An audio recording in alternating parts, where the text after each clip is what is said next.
John Fishman's in the house. First in the live chat right at 10:15. Good morning there, John. Hopefully you're right. Bibby Bobka's in the house at 10:15. Hello, Bibby Bobka. Good morning, all.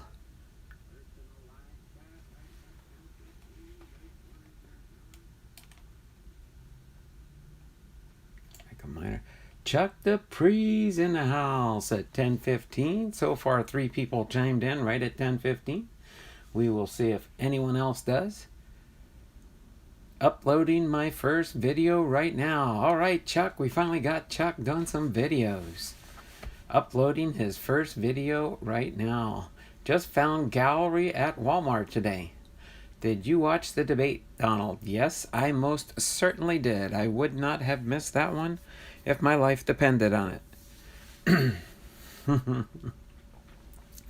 But good morning, everybody. This is Donald Blomdahl, Hall of Fame veteran, sports cards and collectibles, coming to you live from Arlington, Washington, with another Hall of Fame Friday video. Sorry, I was trying to sound like a WWE or WWF announcer there. Congrats, Chuck.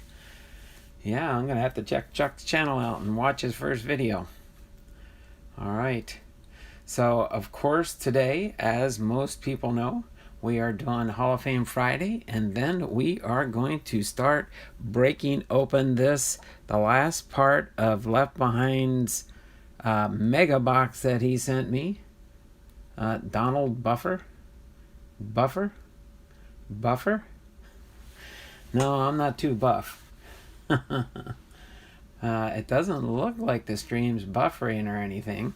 But yeah, so I'll go into this box when we finish our Hall of Fame Friday and see if I can get a consensus out of the people in the channel. I know kind of how I want to do this, and I didn't open any of the packs, but I did rearrange the box a little bit for presentation's sake. Bruce Buffer is the famous announcer. Oh, for the WWE or WWF or whatever they call the World Wrestling Federation, or that's neat. He did WWE and does UFC. I haven't watched professional wrestling in a long time. The WCW. Oh my word, what's the WCW stand for now? I remember when it was the WWF. And then I think it's the WWE, the UFC, and the WCW. I guess there's so many different groups of the wrestling federations out there, what they call themselves, professional wrestling. And Michael Buffer, crazy. They each didn't know they had a brother, and both turned about to be announcers. That's pretty interesting. All right, so yeah, we do have 11 minutes to just kind of chit chat in the channel, but real quick before we do get too far along, I gotta add my 3 people actually that hopped into the live stream when we first started here. So let me get John into the October giveaway, which will be next Saturday. Let's see. Oh, wait. Go back. Let me get these entries in here first. And then we will get on to chit-chatting in the channel until Hall of Fame Friday starts right at 10:30 sharp. Let me get Bibby Bobka in here for their free entry.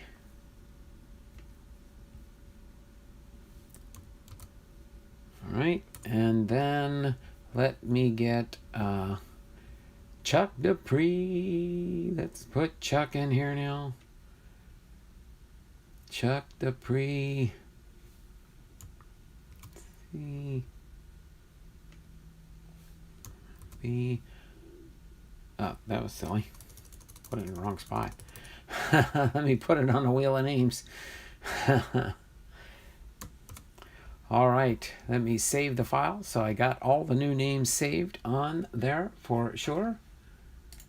Let me do a live chat refresh.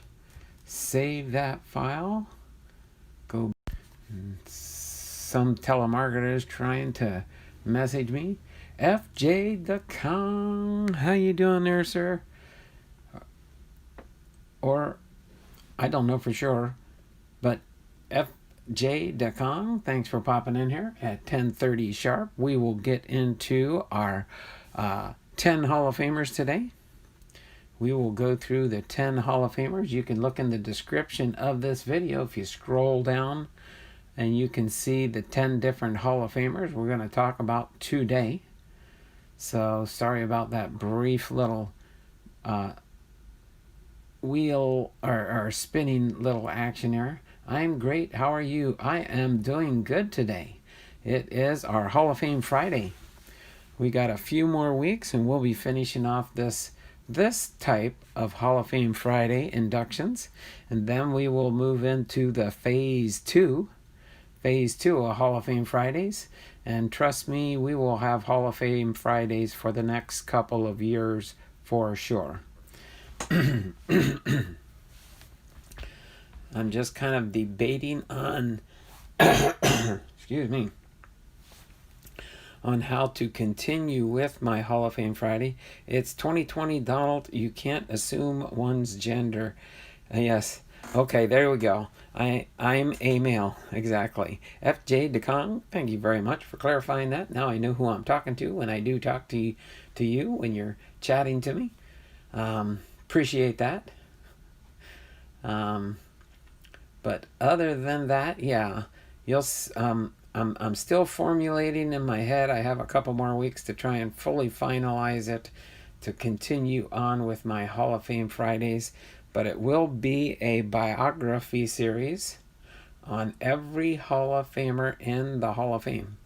So like I said, that could take us a while, or I could just restructure some of my other content when some of the other items are up and just finish it quicker. But as it stands right now, it would definitely take us many, many years to get through the 350 or so.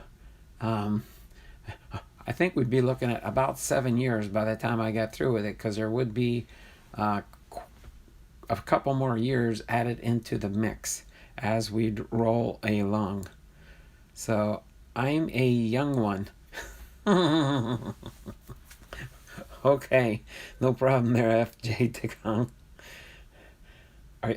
That must mean that you're applying because you know that I'm an old one and you're a young one. All right.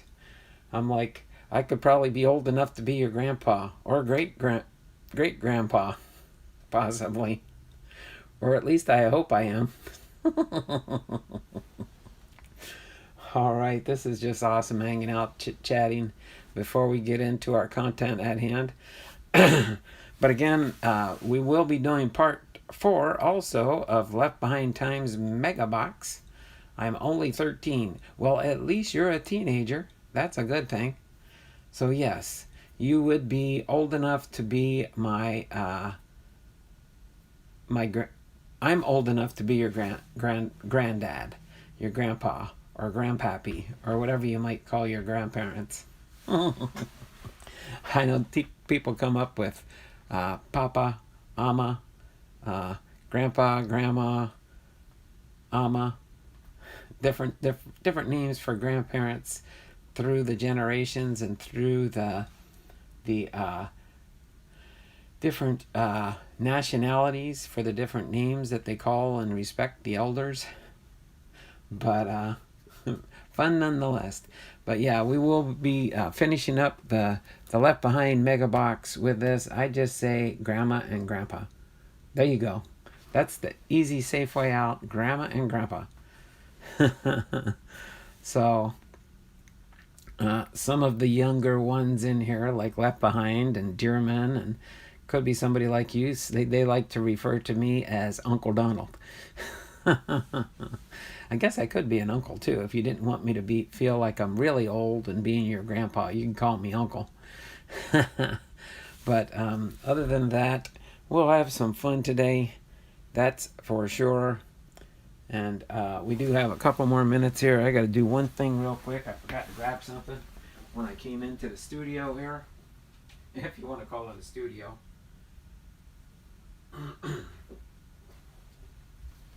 Forgot to decide what hat I was going to wear today. So I have to put it on standby here so I don't have to hop up at the end of the stream. So yeah, so we'll get into the Left Behind Mega Box here in part 4. You're in a studio? Well, my YouTube studio in my upper bedroom in my house. It's up on the 2nd floor. I got a penthouse studio. Just teasing. I wish I lived in a condo. I'd like to live up in like the 25th floor or something so I could look down on everything. But no, I'm just in my house in Arlington, Washington, up in my, used to be a guest bedroom, but I've converted it into my sports card room. Oh, that would be nice. If I had a studio, I'd probably have a better camera setup, speakers, better lighting, and then I'd really look professional. But no, this is a low budget operation here for sure. You can ask Kevin's Card Collecting. He has been in my studio and knows what it looks like and the mess that it is. But we do have 3 more minutes to go that we can chit chat in the chat before I get into our Hall of Fame content for today. Again, every Friday is my Hall of Fame Friday video series that I do. Almost got just a few more lessons to go after this one. We got what, 1, 2, 3 more Fridays to go, and we will get into then our new Hall of Fame Friday series, which we might talk about. We'll see when we have time. Maybe tomorrow. Tomorrow we have the Denny's Grand Slam Saturdays shows. We've got 2 more episodes of that to go through, and then we'll finish the Denny's Grand Slam baseball card sets. They went from 1991 through 1997, and I have the complete set in the Denny's Grand Slam baseball cards. So we've got about a minute and a half to go here. You should do a stream where you show your sports room. You can go back to my videos. I have showed.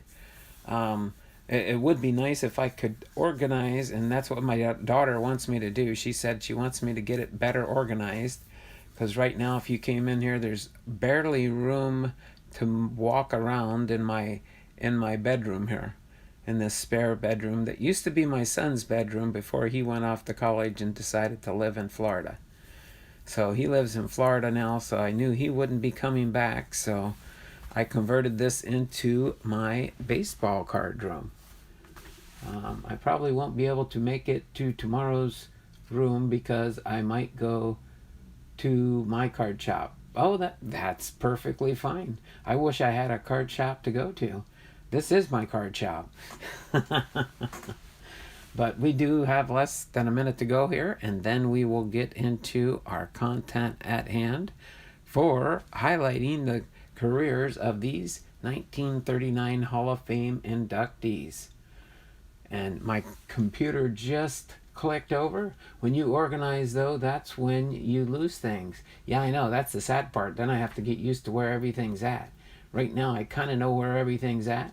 But then when I do that, I'll probably wonder, what did I just do? No, I can't find a thing. So, other than that, I'm going to get ready to start because it is 10:30 and we're going to get into our content at hand. So our first Hall of Famer up to bat is Cap Anson. Here, I'm going to actually move him a little bit closer so you can see him right like this, front and center as I do them. And then as I go through the 10, I'll move him back and bring the next one up. So Cap Anson is our first Hall of Fame inductee for 1939. Adrian Constantine Anson, inducted into the Hall of Fame in 1939. His primary team was the Chicago White Stockings, and he was a first baseman. He never played a game in baseball's modern era, but Adrian Constantine Cap Anson was one of the great modernizers of the game, bringing strategy and leadership to the national pastime. Anson was born April 17, 1852 in Marshalltown, Iowa, spent a year at the University of Notre Dame before making his big league debut in the first year of the Pro League. The National Association of 1871, Anson was a 19-year-old third baseman for the Rockford Forest Cities, and the 6-foot, 227-pound strapping right-hander hit .325 with a league-leading 11 doubles. Excuse me.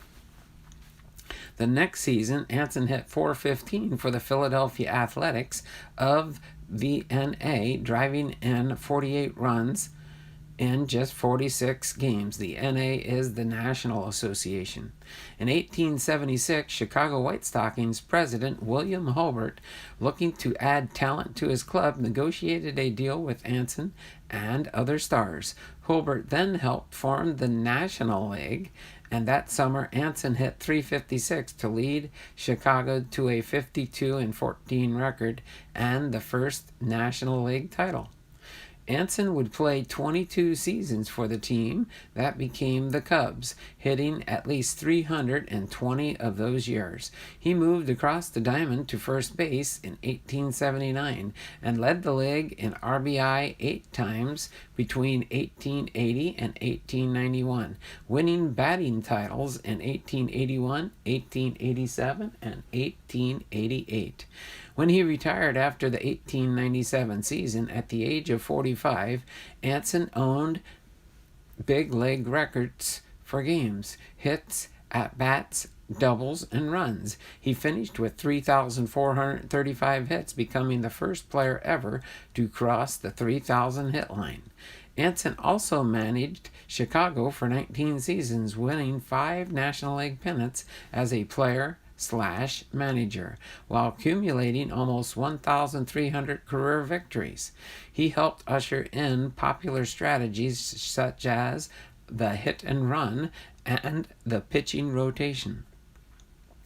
After leaving Chicago following the 1897 season, Anson managed the New York Giants for 22 games in 1898 before ending his big league career. In his latter years, he ran several semi-pro teams and ventured into the vaudeville circuit. Anson passed away on April 14, 1922, and he was elected into the Hall of Fame in 1939. For years, he stood at first base for Chicago like a mighty oak, said Lee Allen.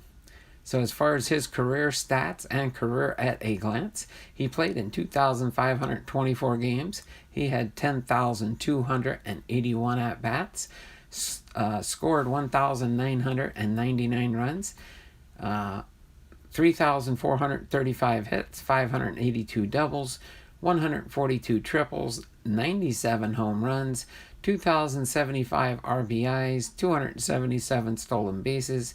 He walked 984 times.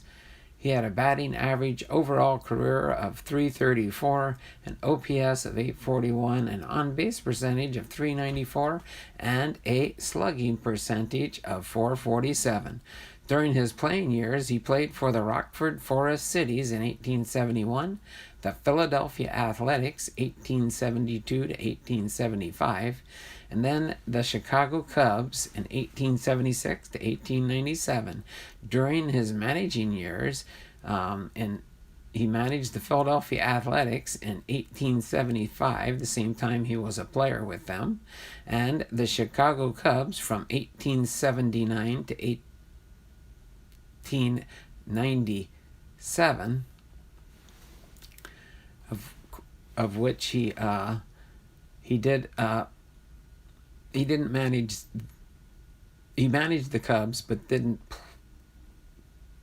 Hold on, let me see. And yeah, he did manage and play for the Cubs at the same time. And then when he was managing the New York Giants in 1898, he was no longer a player during that time. So there you have it. Cap Anson, our first Hall of Famer for 1939. All right. So next up to bat is our second Hall of Famer, and it is Eddie Collins. Eddie Collins is our next one up to bat here. Let me get a little sip of water here and wet my whistle.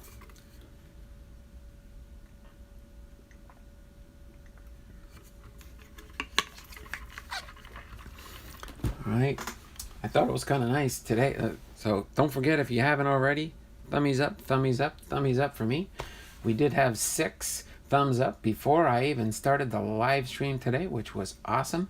That means you guys are tuning in when I schedule my stream and giving me the thumbs up early. I do appreciate that. But if you do pop in and you haven't given me a thumbs up, please give me a thumbs up. Thumbs up. As soon as we get to the double-digit mark, that's when YouTube looks at what's going on in the streams and decides if they want to send people your way that might like your type of content. So Eddie Collins, Edward Trowbridge Collins Sr., inducted into the Hall of Fame in 1939. His primary team, the Chicago White Sox, and his primary position was a second baseman. Eddie Collins is the best ball player I have seen during my career on the diamond, said John McGraw. In the second decade of the 20th century, Eddie Collins thrived in the small ball environment the game demanded. In the third decade of the 20th century, Collins starred in a go-for-broke hitters era as one of the game's most productive catalysts. In any baseball environment, Collins' skills and savvy were nearly without peer. Born May 2nd, 1887 in Millerton, New York, Collins graduated from Columbia University before establishing himself in the majors with manager Connie Mack's Philadelphia A's in 1908. The next year, Collins became the A's regular second baseman, hitting .347 with 104 runs scored, 198 hits, and 63 stolen bases, and it would mark the first of 10 full seasons where Collins hit better than .340. From 1911 to 1914, Collins finished 3rd, 6th, 3rd, and 1st in the Chalmers Award voting, the de facto Most Valuable Player award, helping the Athletics win World Series titles in 1911 and 13, and another American League pennant in 1914. But following his team's shocking 1914 Fall Classic loss to the Braves, and in the face of a national recession, Mack broke up his A's and their legendary $100,000 infield. Mack sold the 27-year-old Collins to the Chicago White Sox for a record $50,000. Collins continued his outstanding all-round play in Chicago, leading the White Sox to the 1917 World Series title despite batting under .300 for a full season at .289. For the first time in his career. In 1919, Collins had .319 and stole a league best 33 bases in leading the White Sox back to the World Series, a team known forever as the Black Sox. After 8 players were accused of throwing the Fall Classic, Collins was never implicated in the scandal. Collins thrived with the introduction of the lively ball in 1920, recording career bests of 228 hits and a .372 batting average. He continued to post batting averages well over .300 and managed the White Sox from the end of the 1924 season through the 1926 season, finishing with records better than .500 in each season, and in 1923 and 24. Collins finished second in the AL MVP voting.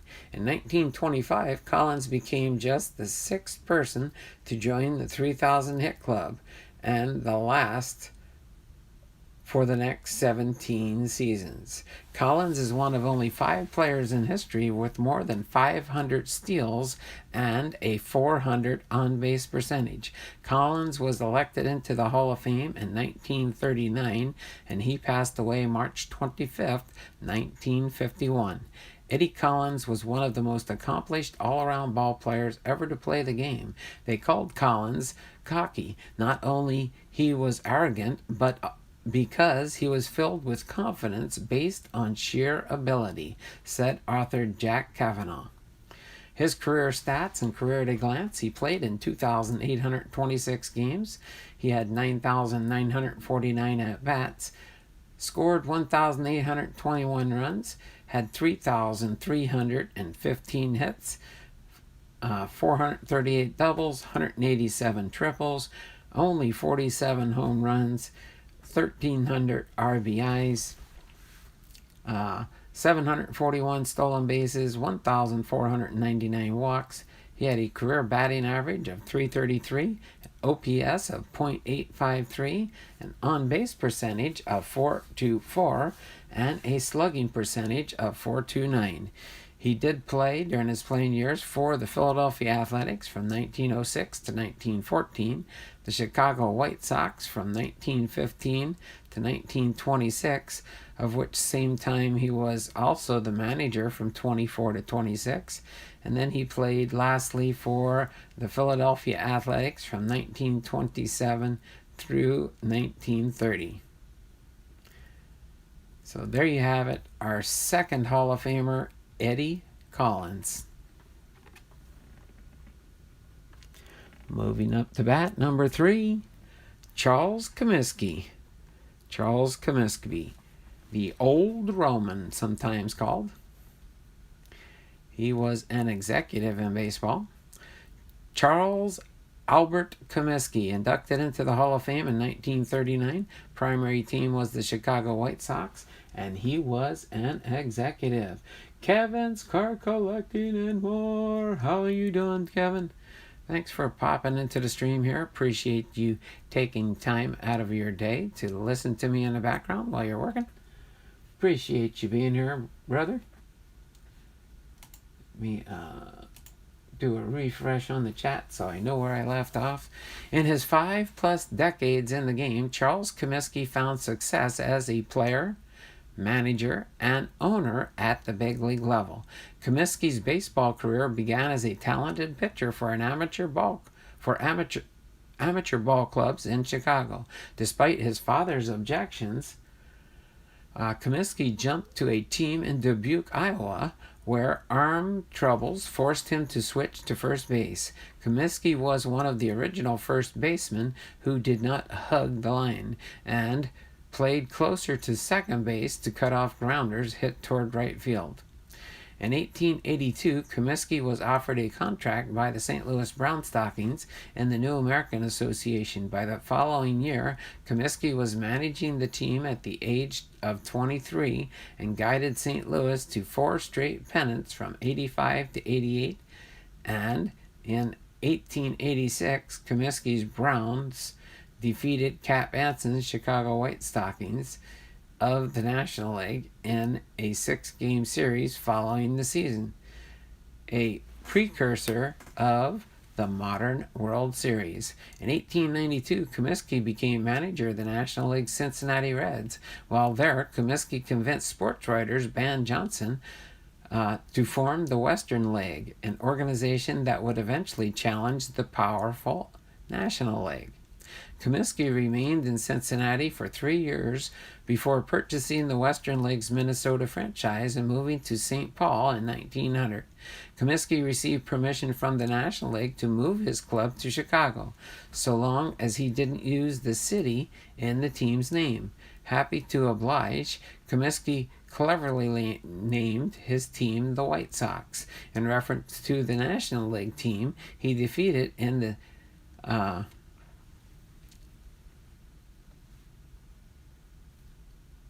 1886 postseason series.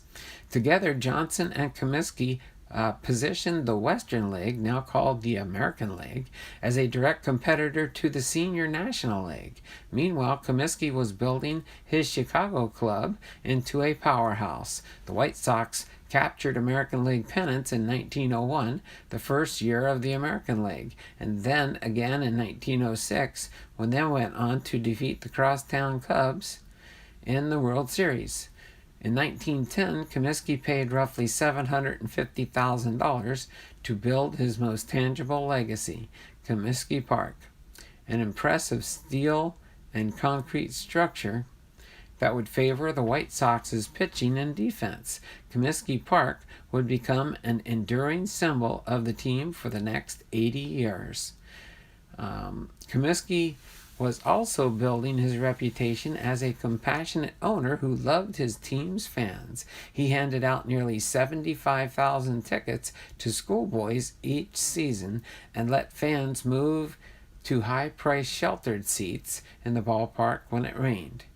Those bleacherites made this big new plant possible, Comiskey said. The fellow who can pay only 25 cents to see a ball game will always be as welcome at Comiskey Park as the box seat holder.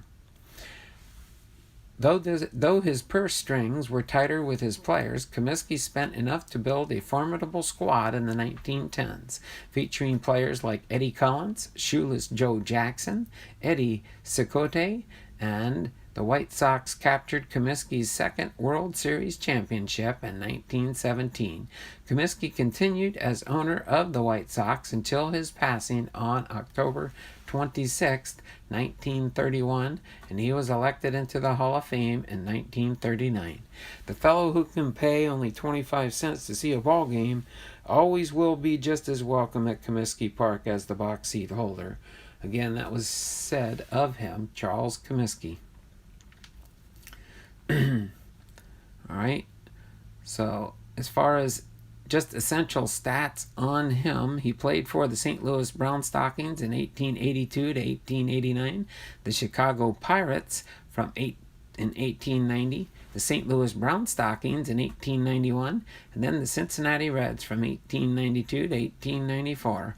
And then when he was managing, he managed the St. Louis Brown Stockings 1883 to 89 when he was a player, the Chicago Pirates in 1890 he was a player manager, St. Louis Brown Stockings 91 he was a player and a manager, and in the Cincinnati Reds 1892 to 1894 also a player manager. All right, so there you have it, our third Hall of Famer for this Hall of Fame Friday, Charles Comiskey. Next up to bat, number 4 is Candy Cummings. Candy Cummings is our next Hall of Famer. All right, looks like Kevin said hello to, or Cards in My Car with Art Posada is in the house, and he said, hey, Kevins. All right, let me get back to our content here.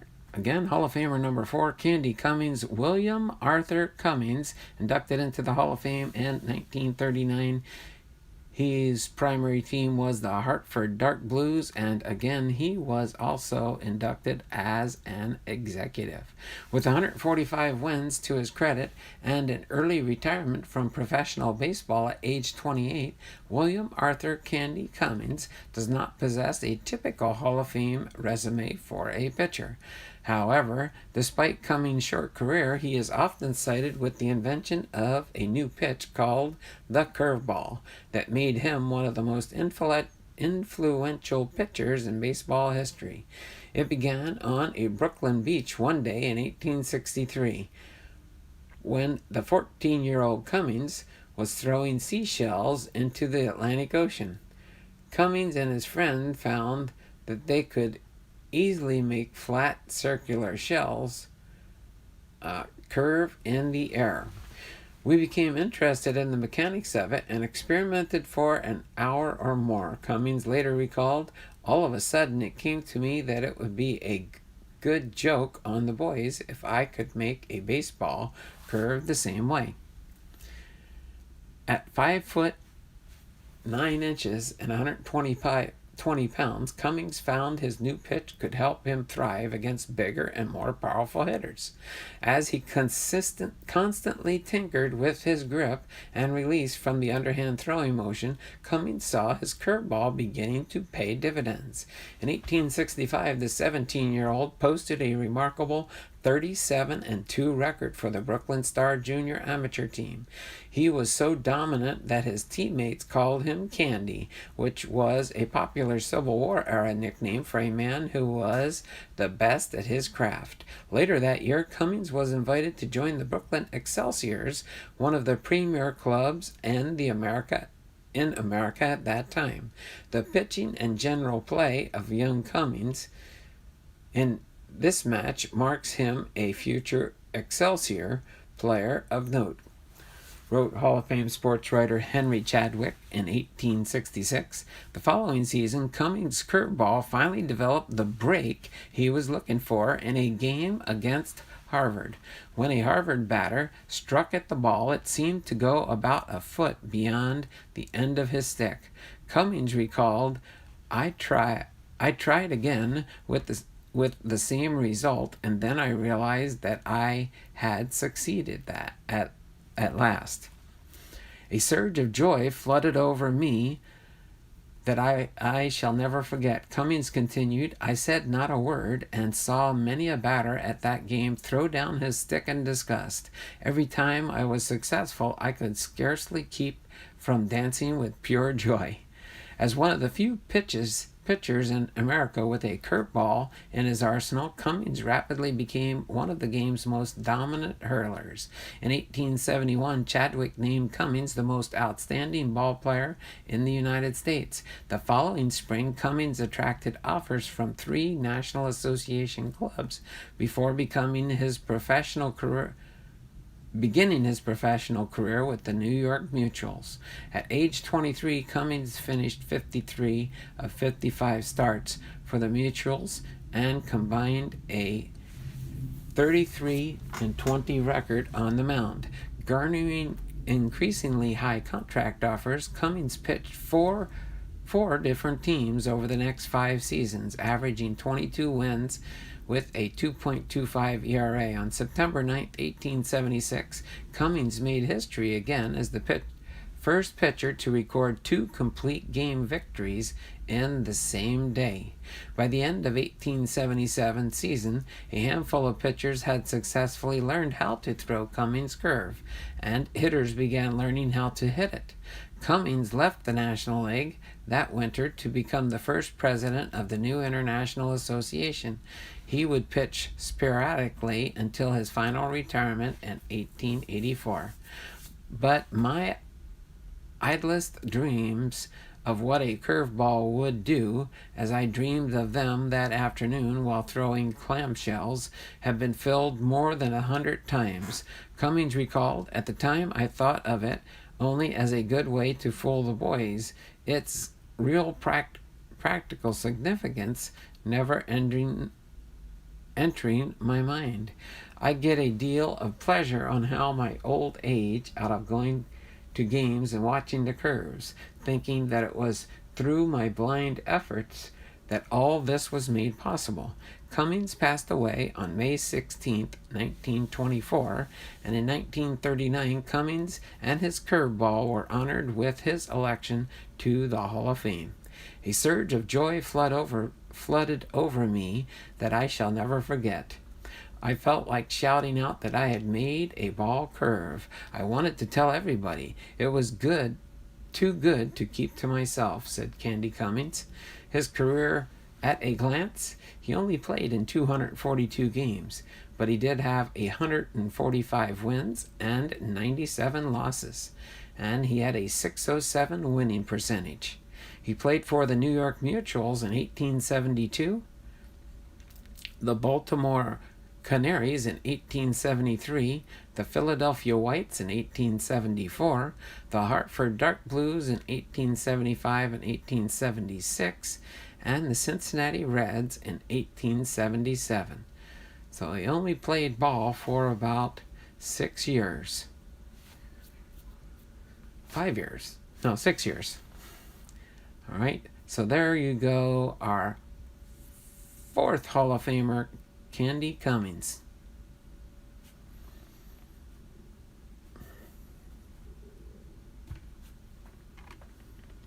All right. Moving on to Hall of Famer number 5. Buck Ewing. Buck Ewing is the halfway mark of our Hall of Fame Friday group. So Buck Ewing. Get a sip of water here real quick. Bibby Bobka, I always have someone come to the door and ring the doorbell during the streams. Well, if it's the mailman, that's fine if you're expecting some packages.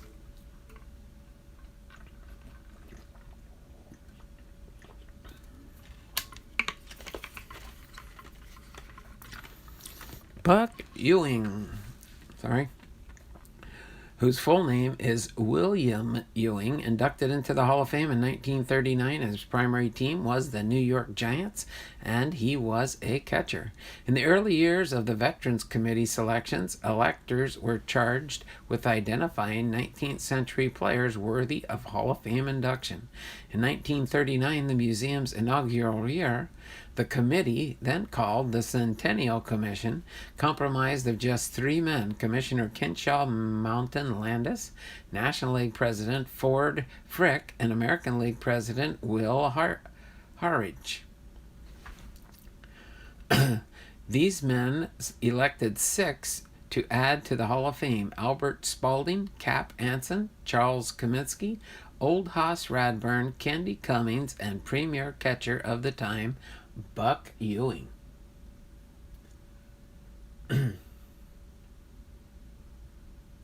Miracle cleaning wipes. Today, Ewing's reputation is sometimes obscured by the outstanding catchers who succeeded him, but witness the esteem in which he was held in 1939 from the 1940 Official Baseball Guide. Excuse me. William Buck Ewing is considered by many to have been the greatest all-round player who ever lived. Some go even further to rate Buck the best ball player of all time. He could run, bat, and how he could throw. When he was catching, he would squat down behind the plate and seemingly hand the ball to whoever was playing second base. Connie Mack considered him the greatest catcher of all time and was happy to tell anyone about it in 1939 at the Hall of Fame induction ceremony. In the 1919 Reach Guide, when he was less a distant memory, editor Francis Richer wrote of Ewing, "We have always been inclined to consider Ewing in his prime as the greatest player of the game from the standpoint of supreme excellence in all departments: batting, catching, fielding, base running, throwing, baseball brains, a player without a weakness of any kind, physical, mental, or temperamental. Today, the honor of the best catcher of modern baseball is an unsettled debate, but for the 19th century honor, before catchers were fully outfitted in protective equipment, there was no debate. Ewing was the acknowledgement of premier performer before the tools of ignorance, as we know them, were developed. Ewing played 1,315 games between 1880 and 1897, with 636 of them coming behind the plate. The most games he ever caught in a season were a healthy 97 of the 126 scheduled games for the 1889 New York Giants. Without a chest protector, a sturdy mask, or shin guards, it was a challenging position to say the least. Ewing may have worn early versions of a mask and was said to be among the first to use a larger glove with added padding. And while the game was much different in those days, there was no reason to expect there were fewer foul tips careening off assorted body parts. Undeterred by the hazards of the position, he was one of the first to crouch behind the plate, standing closer to the batter than most of his contemporaries and throwing runners out at second from a crouching position to to save valuable seconds. Ewing was born on October 17, 1859, in Hoagland, Ohio, and moved as a baby with his family about 60 miles west to Cincinnati. There, he grew up in the very shadows of the birth of professional baseball. As he began to appear in local amateur semi-pro leagues, a playful sports writer, Ren Mulford Jr., called him William Buckingham Ewing, totally inventing the middle name, perhaps to acknowledge his classic Anglo bearing. From that, he became Buck. At 20, he was signed by Rochester of the 14 National Association, a minor league circuit. He played in only a handful of games before he signed with Troy of the National League, embarking on his 18-season major league career, including 4 as a player-manager and then 3 as just a manager, taking him up to 1900. After Troy lost their big league club, a number of its players, Ewing included, were transferred to New York, along with future Hall of Famers Tim Keefe, Mickey Welch, Roger Connor, and John Montgomery Ward. Buck became a stalwart on a popular, talented Giants team. In 1883, Ewing led the league with 10 home runs. To put the figure in perspective, his teammate Connor hit just 1. Connor's 138 home runs would become the major league lifetime record until Babe Ruth came along. In 1888, he succeeded Ward as a team captain, much closer to manager than today's captains, and helped lead the Giants to their first championship in 1888 and 1889. Ewing joined Ward in jumping to the Players' League in 1890 and had his first experience as manager, guiding the New York franchise to a third-place finish before rejoining the Giants in 1891 when the new league folded. After 2 final years with the Giants, he played for Cleveland and hometown Cincinnati, managing those clubs and never finishing under 500. An injury to his throwing arm suffered during a cold exhibition game in Connecticut in 1892 effectively ended his catching career and forced him to finish his playing career as first baseman. In 1900, he returned to the Giants as manager. In mid-season, he was replaced by George Davis, marking the end of his pro baseball career. Buck finished with a .303 lifetime batting average and the respect of most observers in the time as one of the elite all-around players in the game. He retired to Cincinnati, coached a prep team, and was considered a wealthy man from real estate investments in the western United States, but suffered from diabetes and Bright's disease and passed away on October 20th, 1906. In his obituary, the New York Times called him the greatest catcher in the country. We have always been inclined to consider Ewing in his prime as the greatest player of the game from the standpoint of supreme excellence in all departments: batting, catching, fielding, base running, throwing, and baseball brains. A player without a weakness of any kind, physical, mental, or temperamental, said Francis Richard in 1919 with the Reach Guide. His career at a glance: he played in 1,315 games, had 5,363 at-bats, 1,129 runs scored, 1,625 hits, 250 doubles, 178 triples, 71 home runs. He had 883 RBIs, 354 stolen bases, 392 walks. He had a career batting average of .303, an OPS of 807, on-base percentage of .351, and a slugging percentage of .456. During his playing career, he played for the Troy Trojans 1880 to 1882, the New York Giants 1883 to 1889, the New York Giants PL Pacific League in 1890, the New York Giants, 1891-92, the Cleveland Spiders, 1893-1894, and the Cincinnati Reds of 1895 to 1897.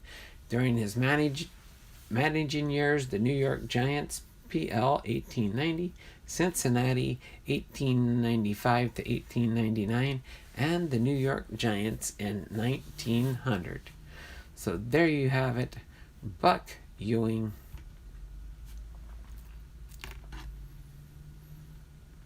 Hall of Famer number 5. Moving on to number 6. An all-time favorite, Lou Gehrig. Lou Gehrig is our 6th Hall of Famer for 1939. Henry Louis Gehrig. Let me get caught up in the chat real quick first.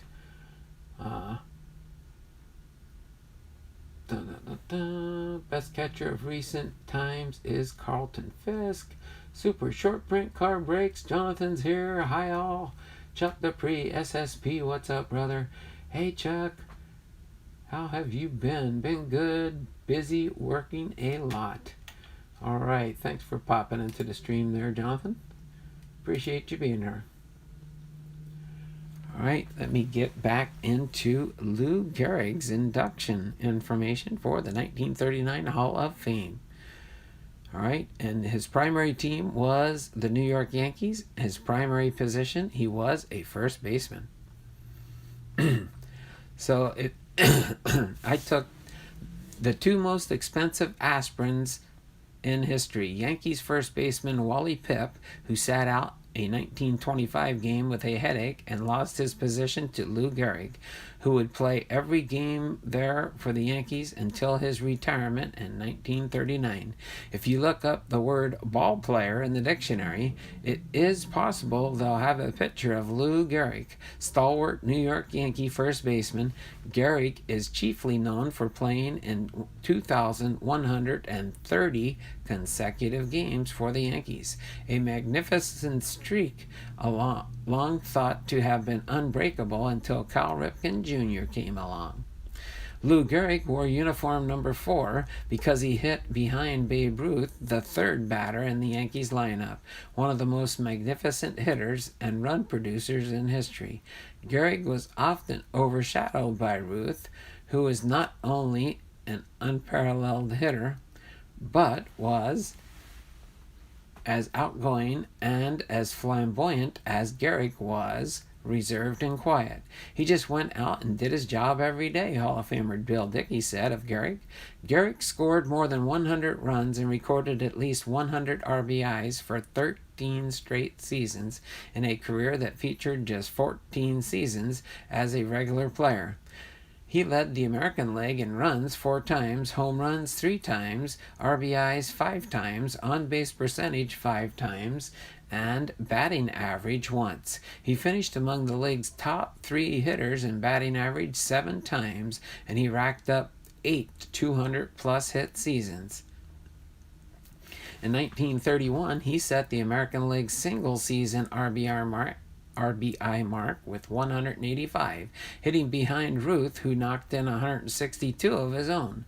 His 1934 Triple Crown season was remarkable, as he hit 363, knocked 49 home runs, and drove in 166 runs. He was the All-Star first baseman for the first 7 All-Star teams from 1933 to 1939. Also, he retired just prior to the 1930s 39 game. During his 17 seasons, the Yankees won 7 pennants and 6 World Series. Gehrig's World Series contributions included a 361 batting average, 10 home runs, 35 RBIs in 34 games. Gehrig's consecutive game streak came to an end on May 2, 1939, when he removed himself from the lineup after a dismal start caused by a mysterious neuromuscular disease, amyotrophic lateral sclerosis, or ALS, later known as Lou Gehrig's disease. Gehrig was the Yankee captain from 1935 until his death in 1941. In 1969, he was voted the greatest first baseman of all times by the Baseball Writers Association of America. In 1989, on the 50th anniversary of the end of his streak, he was honored with a United States postage stamp. In 1999, he was the leading vote-getter for the Major League Baseball's All-Century team. Teammate George Selkirk on Gehrig. Lou Gehrig was a guy who could really hit the ball, was dependable, and seemed so durable that many of us thought he could have played forever. Gehrig was elected into the Hall of Fame in 1939, and he passed away on June 2nd, 1941. Today I consider myself the luckiest man on the face of the earth.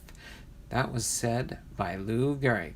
His career at a glance: he played in 2,164 games, 8,001 at-bats, 1,888 runs scored, 2,721 hits, 534 doubles, 163 triples, 493 home runs, 1,995 RBIs, 102 stolen bases, 1,508 walks, 340 batting average, a 1.080 OPS, an on-base percentage of .447, and a slugging percentage of .632. And he played his entire career for the New York Yankees. So there you have it. Hall of Famer number 6, Lou Gehrig. All right, let me pop up into Hall of Famer number 7 for today's stream is Willie Keeler. Willie Keeler. Hey Chuck and SSP, I'm on the road, so chatting isn't not easy right now. Listening on Bluetooth. There we go. Super Short Print says, hey Kevin. Chuck says, be safe, Kevin. And Kevin, you're going to be live at 3 o'clock this afternoon, I believe. You don't have to text it in there, but I did see Kevin did schedule his stream for 3 p.m. this afternoon, and I think he's got a package. I think that's what I saw in the picture, and is a package. So that is what Kevin has scheduled for 3 o'clock this afternoon for those that are following Kevin's channel. All right, but now our next Hall of Famer, number 7, is Willie Keeler.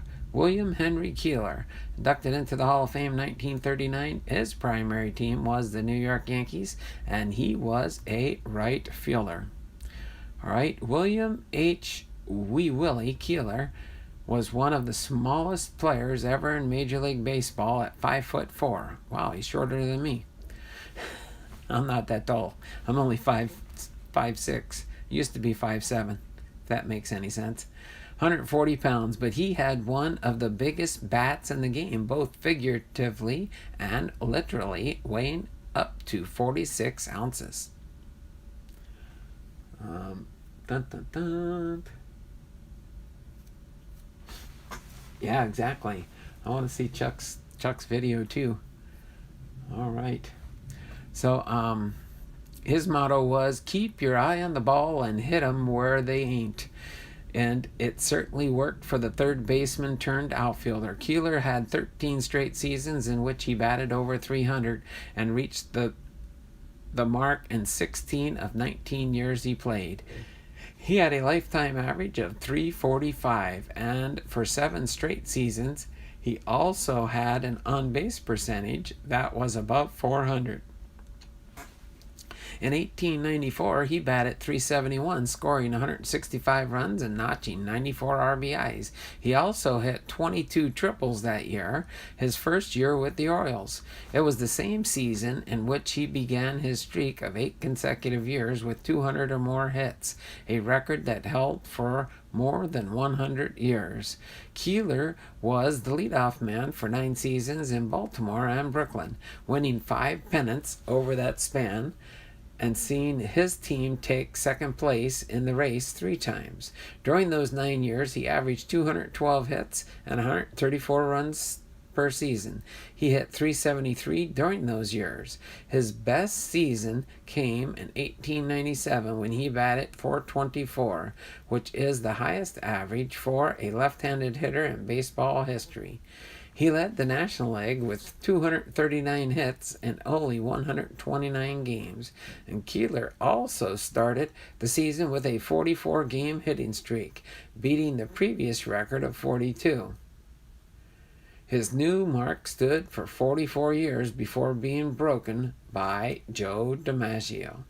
Keeler was known to handle the bat very well, placing hits wherever he wanted and dropping perfect bunts with on a whim. And he was also smart on the base paths and had some speed to go with it, totaling 495 career stolen bases. Of his 33 career long balls, 30 of them were inside the park home runs. When he retired in 1910, Keeler was second only to Cap Anson for the lead in all-time hits with 2,932. Keeler passed away on January 1st, 1923, and he was elected into the Hall of Fame in 1939. Hit 'em where they ain't, he used to say, and could he ever. He choked up on the bat so far he only used about half of it, and then he'd just peck at the ball, just a little snap swing, and he'd punch the ball over the infield, and you couldn't strike him out. He always hits the ball somewhere. And that was said of Sam Crawford. His career at a glance: he played in 2,123 games, 8,591 at-bats, 1,719 runs scored, 2,932 hits, 241 doubles, 145 triples, 33 home runs, 810 RBIs, 495 stolen bases, 524 walks, a batting average of .341, an OPS of .802, on-base percentage of .388, and a slugging percentage of .415.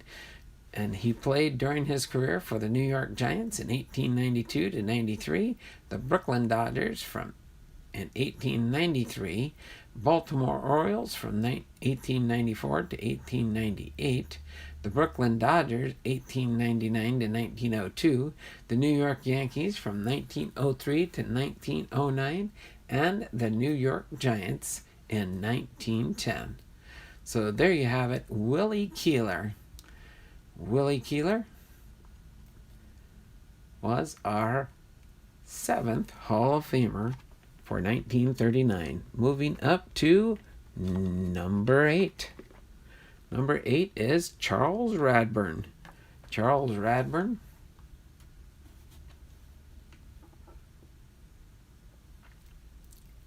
Let me take a brief look at the chat and get a sip of water before we continue on here.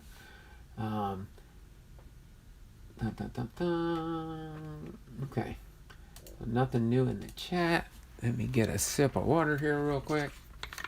Wet my whistle.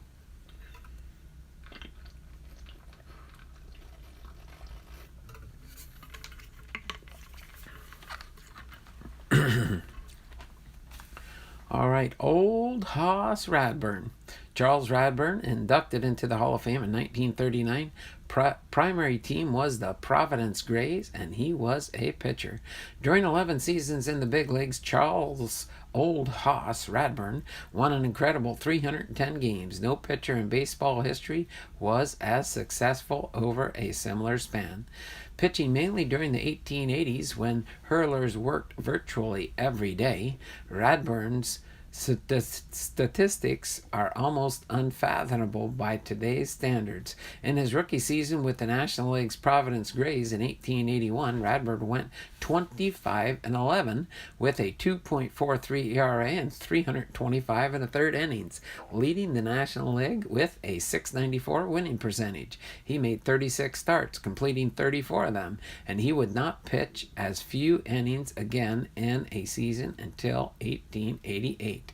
He improved those numbers in 1882, going 33-19 with a 2.11 ERA and 51 starts, leading the league with 6 shutouts and 201 strikeouts in 466 innings. Then he made 68 starts for the Grays in 1883, going 48-25 with a 2.05 ERA and 632 and a third innings. Merely set the stage for 1884 when he won 60 games while starting and completing 73 games.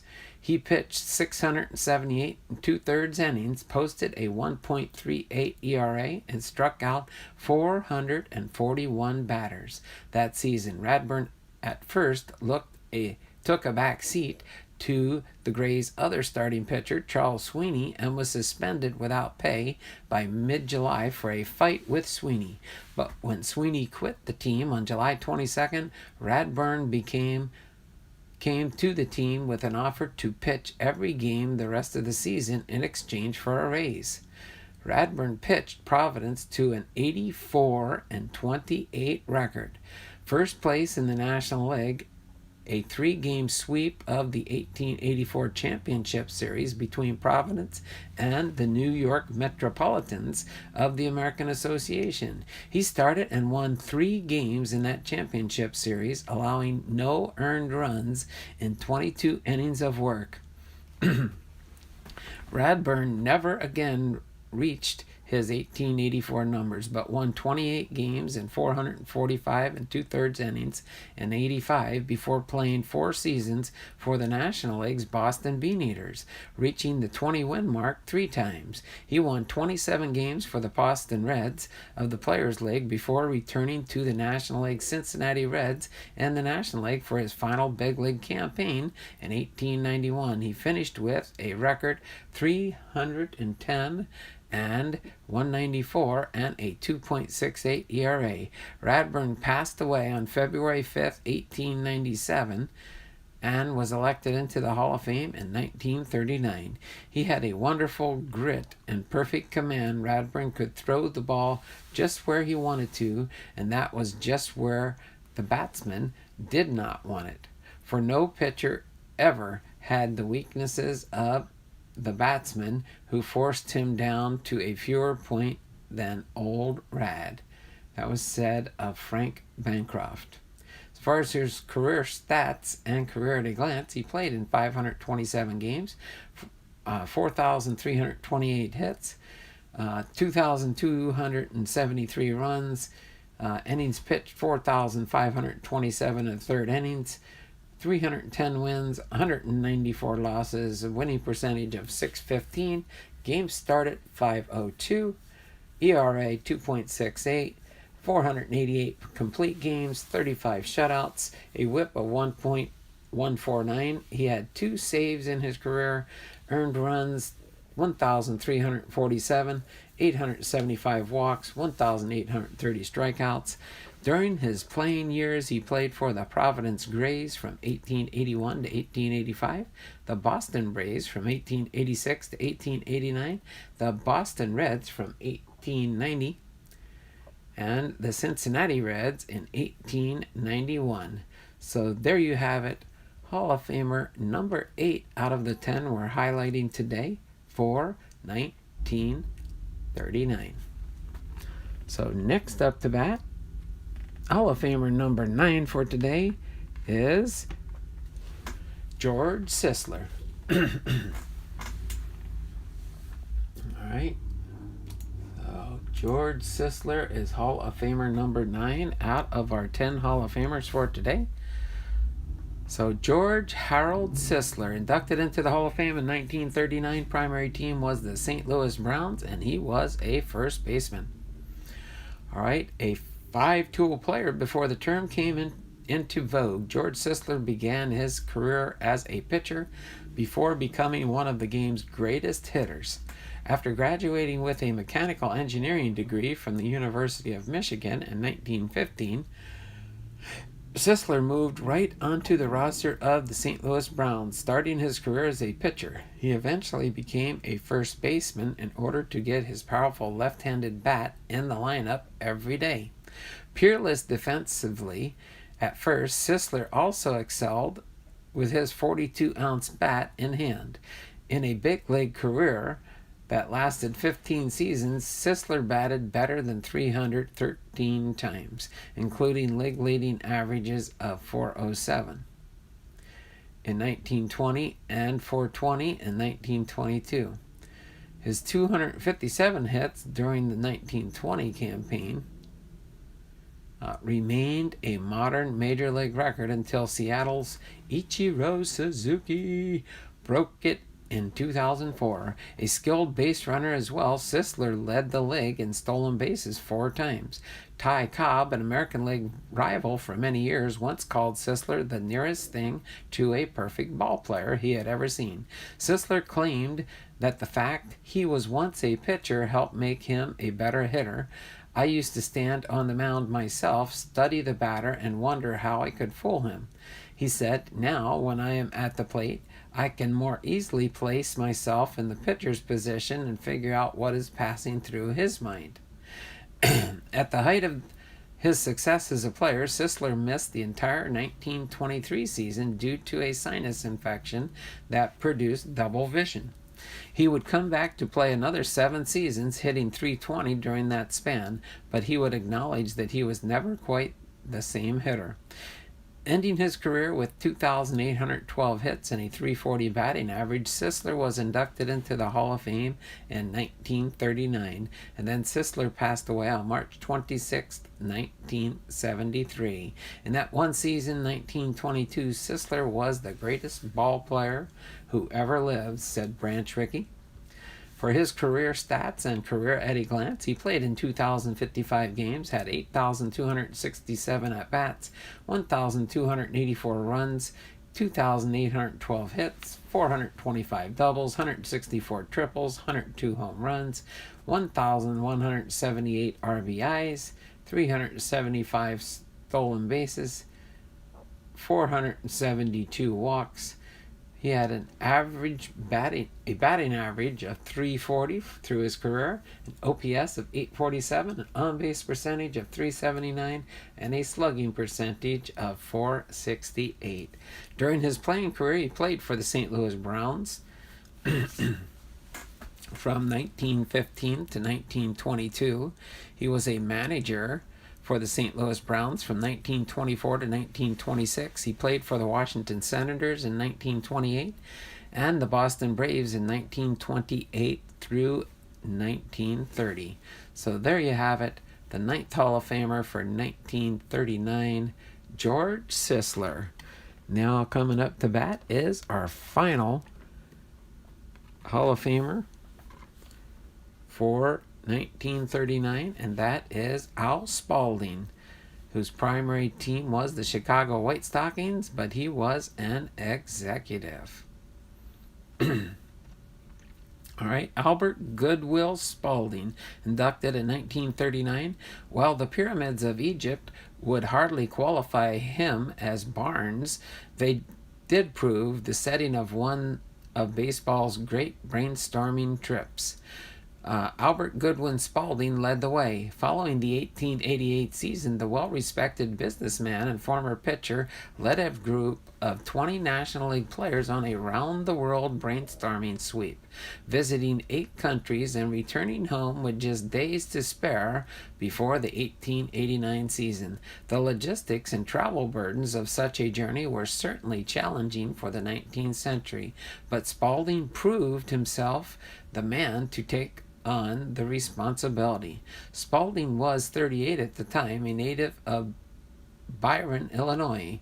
He had helped support his widow and mother throughout his childhood. took in whatever schooling he could manage, and fell in love with the game of baseball.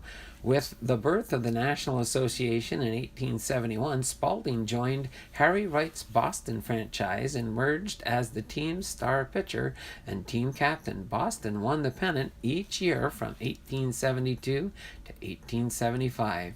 An early dose of exhibition baseball on foreign soil no doubt planted the seed in Spalding's mind for the World Tour of 1888 and 1889. The Bostons toured Canada in 1872 and then went to England in the winter of 1872-1873, playing some of the first baseball games ever seen by the Brits. He brought the Philadelphia team with him as opponents. And let's take a station identification break, because John's gave me a 99-cent emoji saying, looks like it's saying, ah.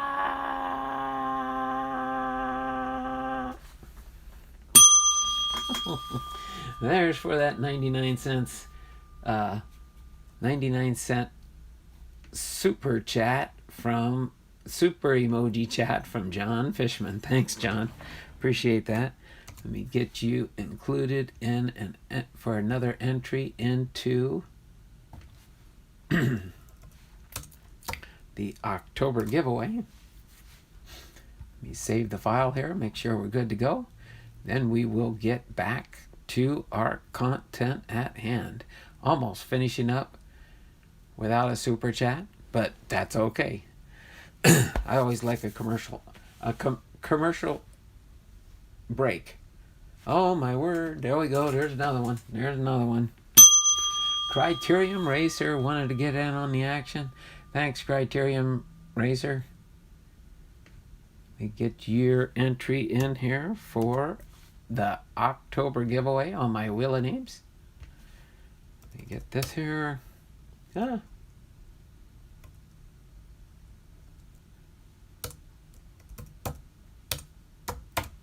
Alright, I got Criterium Racer in here for his $1 super chat. Alright. Save this here real quick. Move on to continuing through our content at hand here. Finish up Spalding's. John Fishman, I always try to send my super chats at the worst times. Yeah, I've noticed that, John, but that's okay.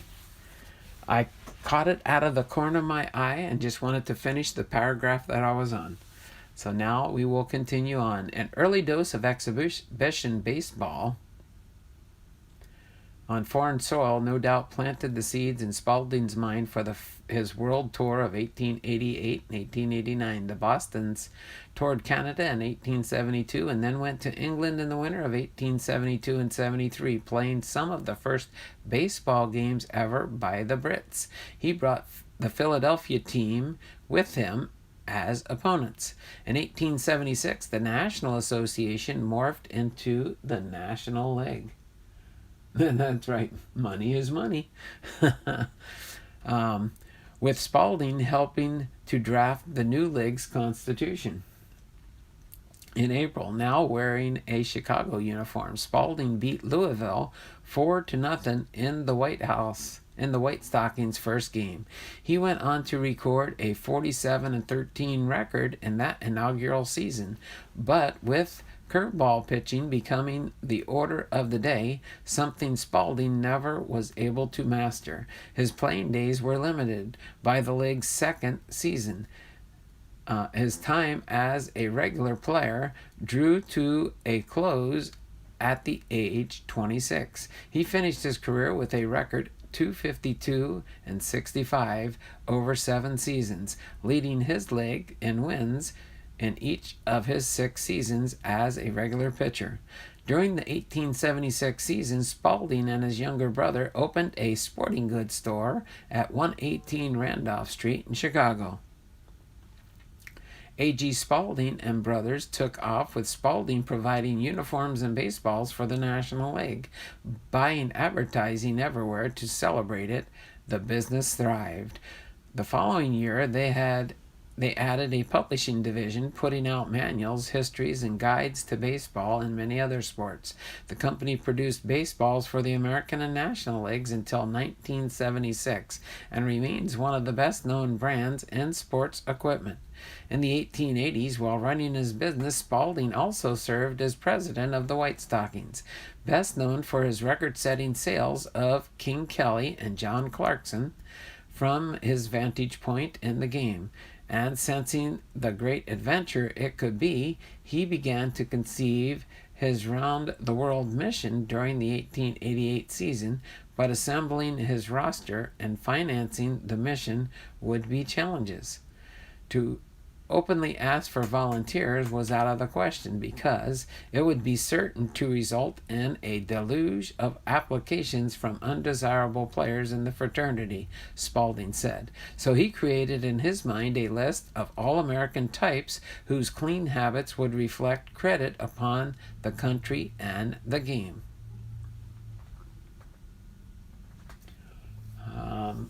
Okay, there, Kevin's answering. Yes, Fairfield Friday at 3 p.m. along with Chuck's box. I'm also opening one of the new 80 count boxes. Oh, okay. Criterium Racer just wanted to send during breaks in the action. Oh, okay. No problem, Criterium Racer. All right, the players would get a $50 week in salary and travel, all expenses paid, first class, on what he hoped would be viewed as a paid vacation. Among the players who signed up were Cap Anson, Fred Pfeffer, and Ned Williamson from Chicago, Ned Hanlon, and John Montgomery Ward for the All-Americans, who would serve as Chicago's opponents, and a party of 48 set sail in mid-November following 16 games en route to the Pacific via rail through 7 states. The group played on makeshift fields before reasonably good crowds in Hawaii, New Zealand, Australia, Ceylon, Egypt, Italy, France, and finally 2 games in England, Scotland, and Ireland. The welcome given our party on the return home by devotees of the game at New York was one of the great events of the remarkable tour, Spalding wrote. Spalding passed away on September 9, 1915, and he was elected into the Hall of Fame in 1939. The first glove I ever saw in the hand of a ball player in a game was worn by Charles C. Waite in Boston in 1875, said Albert Spalding. All right. So as far as some of his baseball career, he had just a couple of years before he became the executive in baseball. He played for the Boston Red Stockings in 1871 through 1875 and the Chicago White Stockings in 1876 and 1877. And while at the White Stockings, he also managed the ball club during that same time frame of 1876 to 1877. So there we have it, our 10th and final Hall of Famer for 1939, Al Spalding. Let's see. So Chuck says 61 subscribers before I did my first video. That's okay, Chuck. That's okay. It's not all about the subscribers. It's about the camaraderie in the channels is the way I look at it too. So thank you for allowing me to share the 10 Hall of Famers for today in our Hall of Fame Friday. These will go back in my Hall of Fame postcard box. I want to give you just a quick Hall of Fame update for those that might not be aware of it also. And that is... as far as the 2020 Hall of Famer class of 2020, I don't know for sure the exact reasoning behind it, but I think it's probably because they could not do the Hall of Fame inductee ceremony for today, or for this year, 2020, for the 4 inductees into the class. And that's Derek Jeter, Miller, Simmons, and Larry Walker.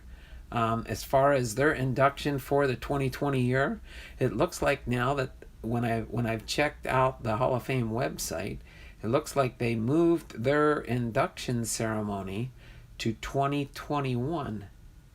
So I don't know if they're not going to have a class of 2020 and now change them to 2021, or if they're still going to be the class of 2020 but doing their induction ceremony in 2021. So just wanted to throw that information out there in case anybody might know or have heard something other than I was able to briefly research in regards to that. So I just wanted to just mention that just a little bit here. I'm just going to have a few stands here ready and willing and waiting for possible hits in our new content from Left Behind as we get ready to go into, and I want to go in and just highlight this box a little bit. Also, I guess that's one of my other thought processes here. But this is my reason for my Family Mail Call Left Behind Times Mega Box number 4. All right, this is part number 4 in my series. So just wanted to throw this out here real quick. Let me see if I can back that up a little bit more. You can see most of the box. Are you at home now, Kevin, or are you still on the road?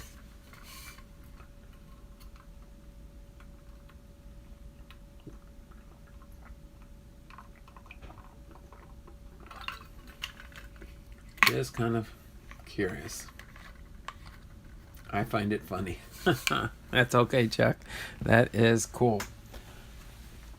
Hold on. Let me do something really quick here. Let me check something.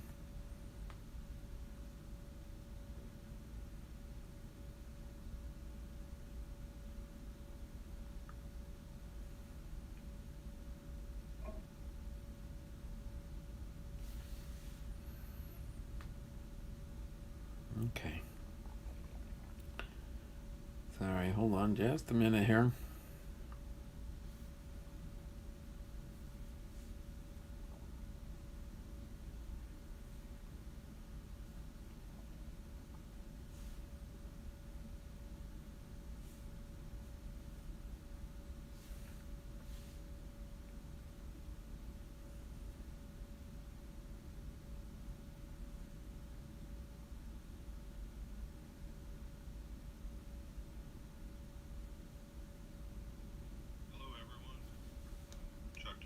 My first video. A few people have been asking for me to start doing some of these, so we'll see how this goes. I figured the first package to start out with would be perfect. One from Kevin. Me and Kevin have been going back and forth about a couple packages that we've been getting ready for each other, and then I also know that there's a package in here from Left Behind, so I'm kind of looking forward to see what he does, because he's always put together some really cool packages.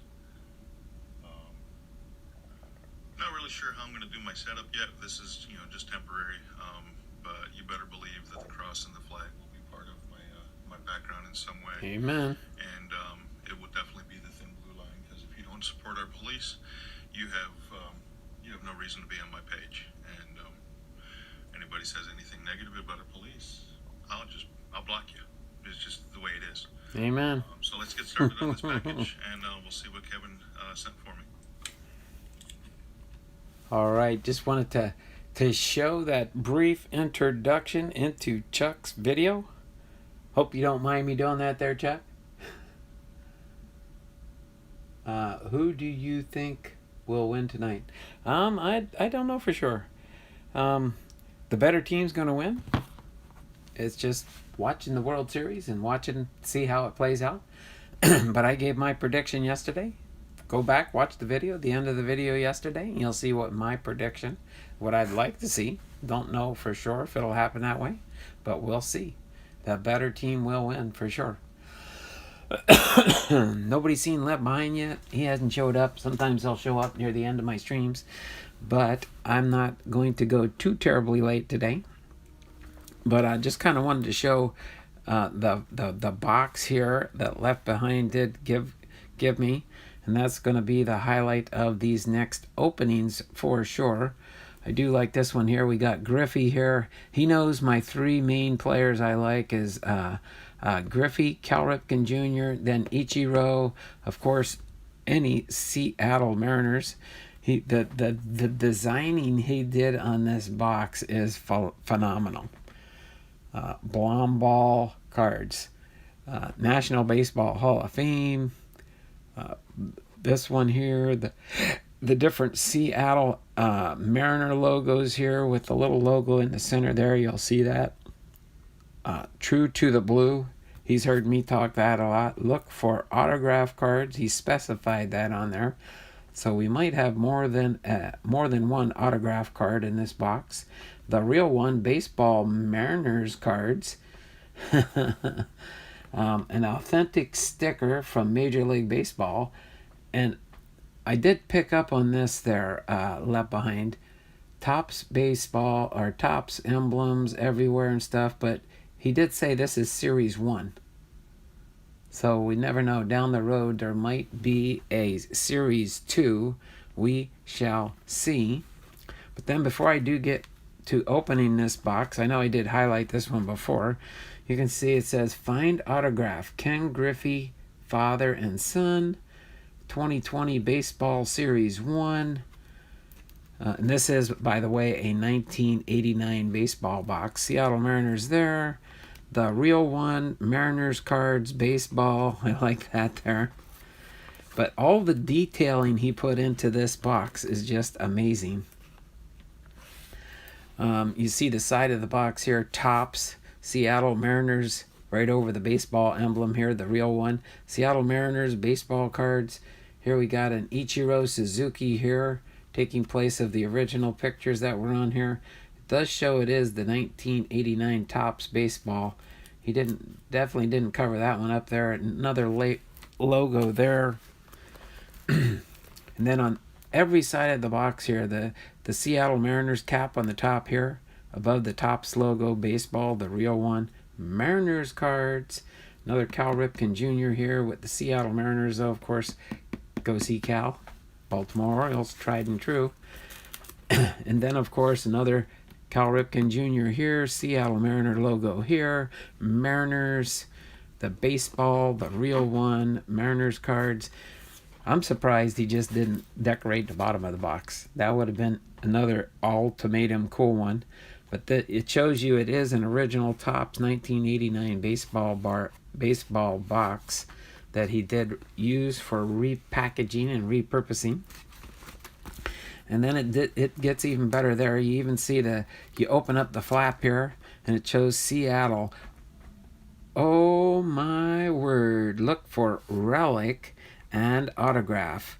Seattle Mariners.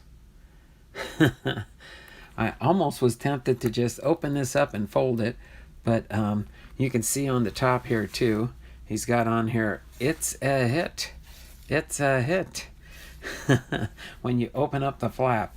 But then I kind of repositioned all these packs in here. That's why I just kind of wanted to show you the way I laid these out. So there's a total of 30 baseball packs in here. There we go.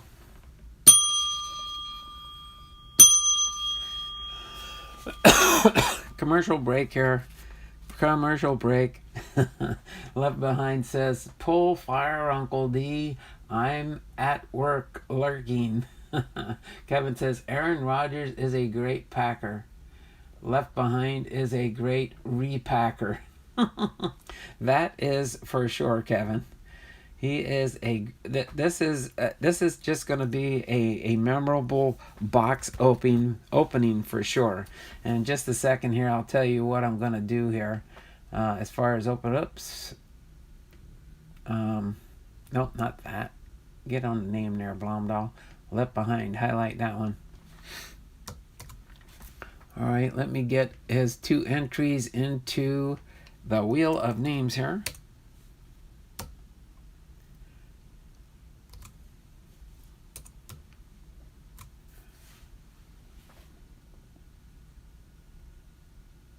At least your team has a name.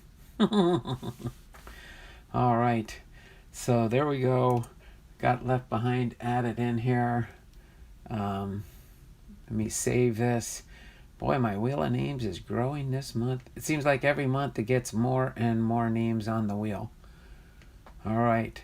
So let's see. Ouch, Kevin. We don't talk about the Packers in here. Aaron Rodgers is a great Packer. Left Behind is a great repacker. At least your team has a name. All right. Kevin says, don't worry, Chuck. I'm not a fan. He's the only name I know from the team. I think my ears started bleeding when Donald said that word. Oh, my word. Sorry, Chuck. I read through the chats. Let me do a refresh here so I know where we left off. Thanks there, Left Behind, for that $2 super chat. Appreciate that. All right. So, yeah. So, let me get back to where we were just a second ago. So, I didn't open up none of the packs there Left Behind. I just kind of repackaged the box. I know you had it in here nice and perfect and looking good, but I just kind of rearranged to just give it a nice look for the grand opening of the box. Okay, for the grand opening of the box. All right, but pretty much there's 30 packs in here. So what I'm going to do is I want to leave it in this grouping here for the original, but I'm going to take out these 4 packs and probably one of these packs. What I'd like to maybe do, and if I can get some input from the group, since this is a group effort here, there's 30 packs. I'd like to do it over 6 videos. So that would mean 5 days in a row, 6 days in a row, we'll open this box here. So I'll start today. Today's Left Behind Times part 5. And then part 6 will be tomorrow. Next Tuesday will be 7, 8, 9, and 10. So this will be a full 10-part box opening.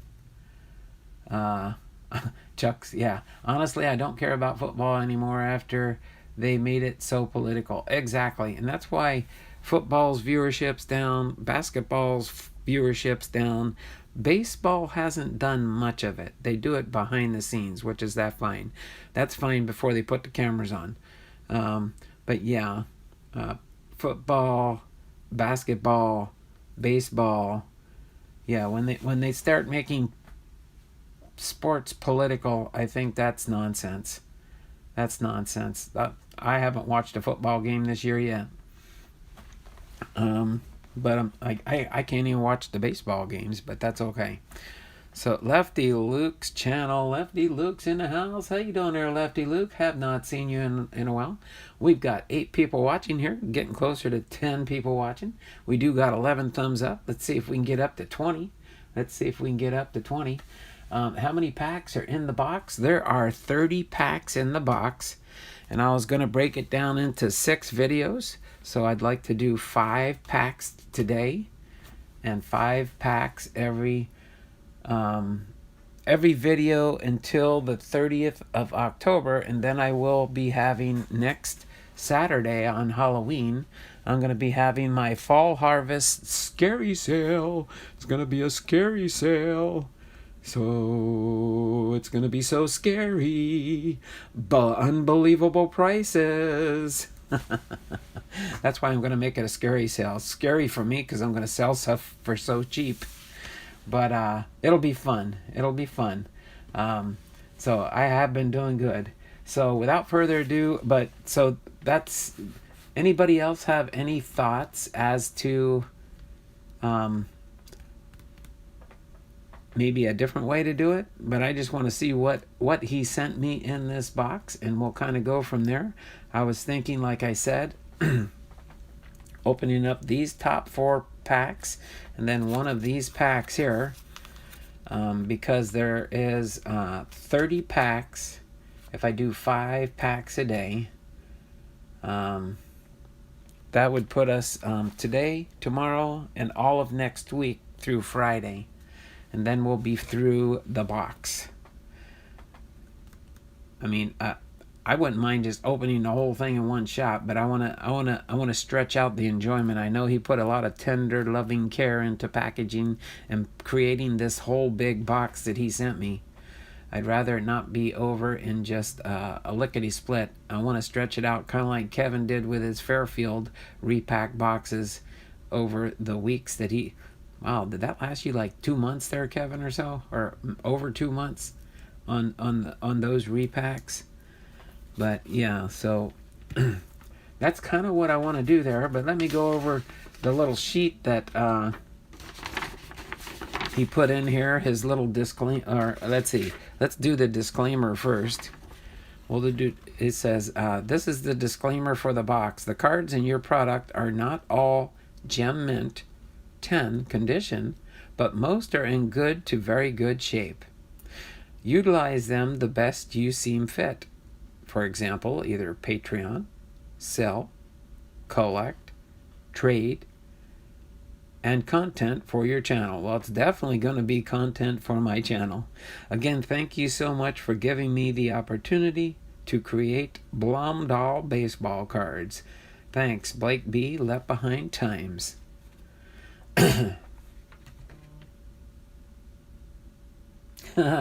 Kevin would do 2 to 3 a day, and that would be him. I don't... let's see. Well, let's see. If I did... Yeah, 2 or 3, then we'd go a couple weeks. I'm thinking about that one. I'm thinking about it in my head real quick here, but thanks for that input there, Kevin. 2 to 3 a day. So let's see, if I did 3 a day, that would be 10 days.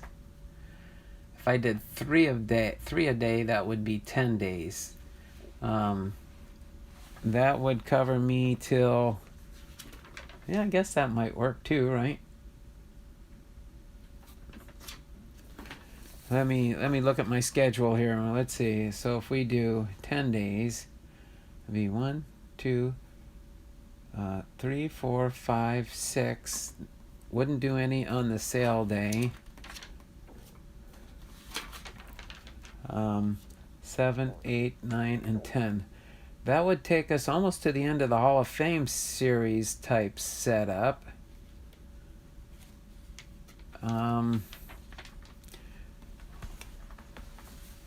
Chuck says no more than 3. Okay. John says, I think 5 or 6 is good. And John also says, I have no self-control, just one day. Well, let's see. So Kevin said 2 to 3 a day. Chuck says 3 a day. Now that I've got a couple of votes, that's why I wanted to throw the vote out to you guys too, to get a consensus. So I like John. Yeah, John says he has no self-control. I do to a point, but I could say, okay, fine, I'm going to open them all. No, I want to stretch it out too. I do want to have fun with it. So why don't we do that? I will schedule it, and we'll do 3 packs a day. How's that sound? Since that's what everybody has for, yeah, keeps us anticipating more. Okay, that sounds good. I will write that on my calendar. So each day we will open up 3 packs of these cards. Okay, so let me just read the last part that was in the box here. The Blomdahl baseball cards. Hashtag, oh my word! Exclamation point. What are you getting? These are repacked packs full of oh my word hits. Look for Seattle Mariners players, hot rookies, vintage, Hall of Famers, stars, oddball product, and much more. Additionally, these packs are full of players our beloved YouTube community will enjoy. So please feel free to grip and rip your Blomdahl baseball cards on your YouTube channel. God bless. Blake B. Left Behind Times. I like how he had this packaged inside the box. His little disclaimer notes. Where did I put the other one? Oh, there it is. And I will write that on my schedule so I'll know which grouping we are on. So yeah, this came in the box, kind of packaged up in the box when I got it. So that is now off to the side here. And we will honor that request and keep everybody in anticipation as we go through the box starting today for the next 10 days, except for my fall harvest scary sale next Saturday is when we'll skip it because we'll just do the sale. Unless, well, I'll tell you what, next Saturday for my sale, do you guys want me to open up 3 packs that day too? Because I can do that right at the start in case we get something good that you guys might want me to add into the sale. So it's going to be a scary sale. Hopefully it's going to be a scary, fun sale.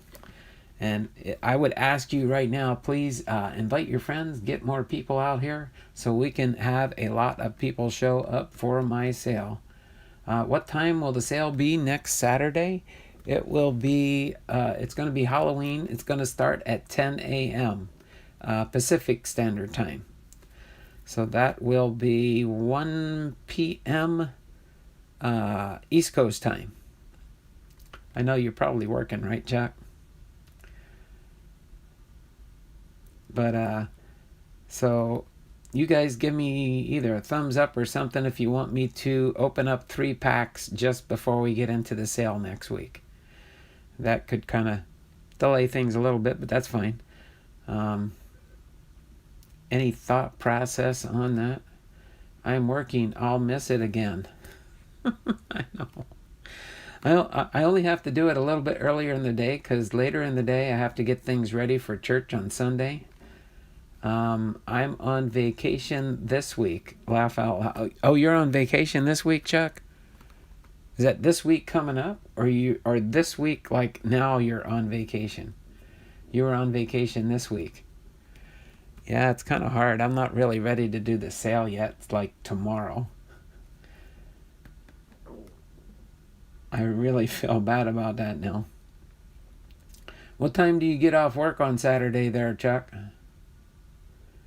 What time do you get off work? Well, I know you're off right now. I mean, next Saturday on the 30th. I know you said you're going to be working. What time do you get off work? Next Saturday on the 31st. I always miss yours. You always miss my sales. Because you're working on Saturday.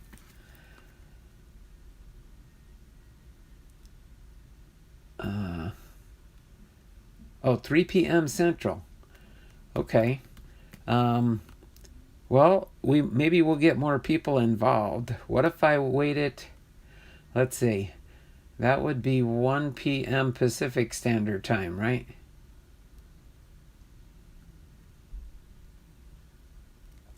Okay. How's everybody? I don't mind scheduling it that way. I tell you what. I'm going to schedule 3 packs to open on that Saturday. We will start at 12.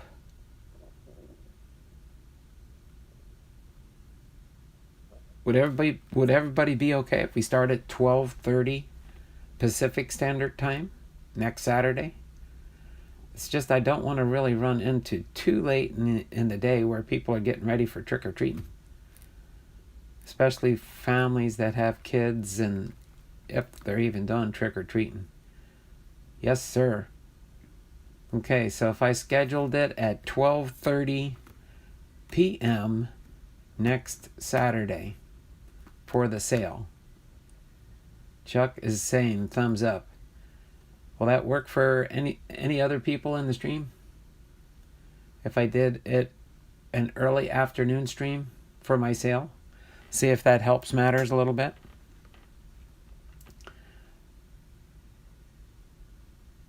I'm trying to get Chuck involved with us so that he's not at work. Anybody else out there with me?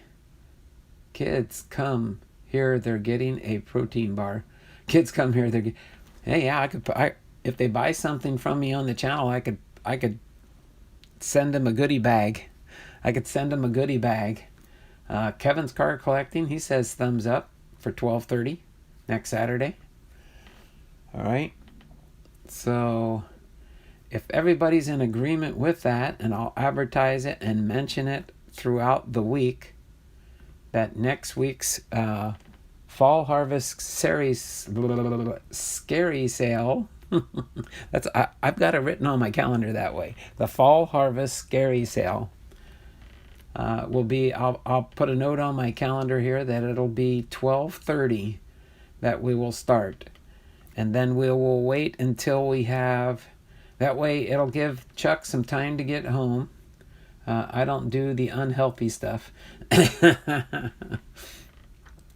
We will start the live stream at 12:30, but we probably will not start the sale until close to 1 o'clock. But I'll go over some of the rules, how we want to handle it, kind of like it's just the way Ethan does it, the way Kevin has done it before, the way I've done it before. As long as I have you in my book of fame where you've bought from me before, you don't have to prepay, because that way I know how to get in touch with people. And then we will do that. So without further ado, then, it is 12:05. I do got to go to the bank this afternoon after we finish here.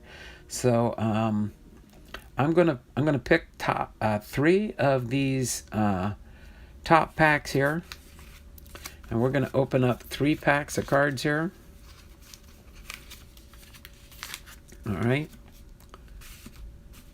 I'm just gonna set these off to the side here, put my box away for now with the labels, with the internal packaging notes,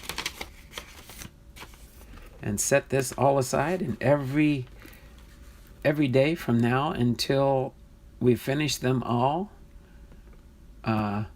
okay with me, but don't tell my wife. Oh, don't worry, we won't tell her, Robert. Hond, no problem. We will not tell your wife, okay? She's not listening, is she? All right. So we're going to open up these 3 packs for our first packs of the Left Behind Blomball baseball box. Okay, I'm going to get this ready because I'm sure we're going to get some hits out of these boxes. And now comes the fun part. I want you guys to help me to tell me which one you want me to open first. We got San Francisco here, we got Chicago here, and we got Minnesota here. So San Francisco, Chicago, or Minnesota. Tell her what? Exactly. What are we going to tell her?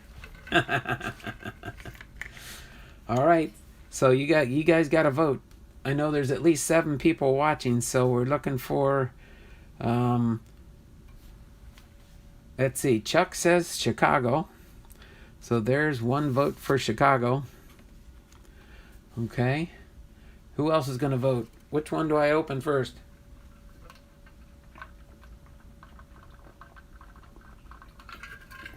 We're going to have anticipation and choice here as we do these. So we got 1 vote for Chicago. So this would be 1 vote, 2 votes, 3 votes, 4 votes. So we got San Francisco and Minnesota here. And 1 vote for Chicago so far. We got 12 thumbs up. We got 8 people watching. Which mystery pack am I going to open next? We only got 1 vote for Chicago. Oh, we got a vote. There's no Boston here. Okay, there's a San Francisco gets 1 vote. Let's see. Chicago, San Francisco. There is no Boston. There's a Minnesota here. Minnesota, San Francisco, or Chicago. So far, we've got 2 votes that count. Chicago and San Francisco. There's no Boston here. I don't see a Boston. Okay, we need another vote. Who else hasn't voted yet? We got 8 people watching.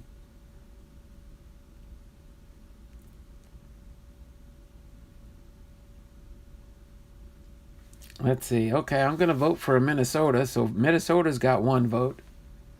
So I'm done voting now. We got to get at least 1 more vote to see who we open next. See who we open first. There you go. I voted for Minnesota. John voted for... Let's see. Oh, John says Minnesota. Okay, so now we got 2 votes for Minnesota. Got 2 votes from... Where's Kevin? Where's Kevin hiding out? San Francisco. But yeah, you already said San Francisco. You can't vote. You can't vote again there, Robert.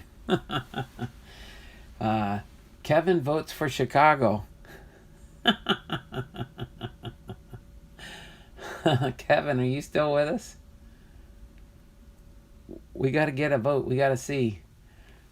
So let's see. So far, we got 2 votes for Minnesota, 1 for San Francisco, and 1 for Chicago.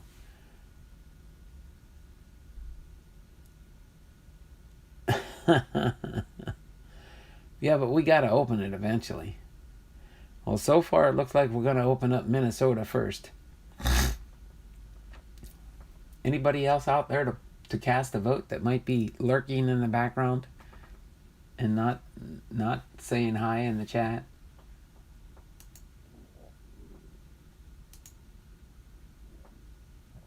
No, I guess it doesn't even show Kevin's here anymore. Maybe he's lurking in the background. John, can't nobody be dirtier than Chicago. Sam Sport Shop. There we go. Sam's popped into the stream here. 12 thumbs up. 7 people watching. Sam, who do you want to vote for me to open first? So far, Minnesota's got 2 votes. Chicago's got 1 vote. San Francisco's got 1 vote. I have no clue what's going on. The grandkids are screaming in the back seat. Laugh out loud. Cleveland, there's no Cleveland. That's Chicago Cubs. I think it's the Cubs. Is that the Cubs or is that Cleveland? I'm going to say it's Chicago. That's a Chicago Cub symbol.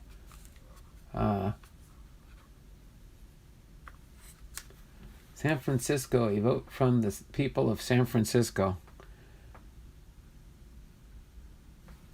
Okay, so I know you already said San Francisco a couple times, so we'll say Chicago's going to be last. So far, we got to see if we can get 1 more vote for Minnesota or San Francisco. The grandkids are screaming for Chicago. We can't do that. Then we'll have a 3-way tie.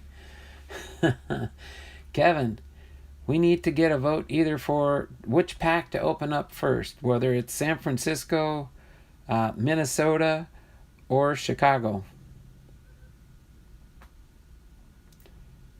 Nancy would pick San Francisco.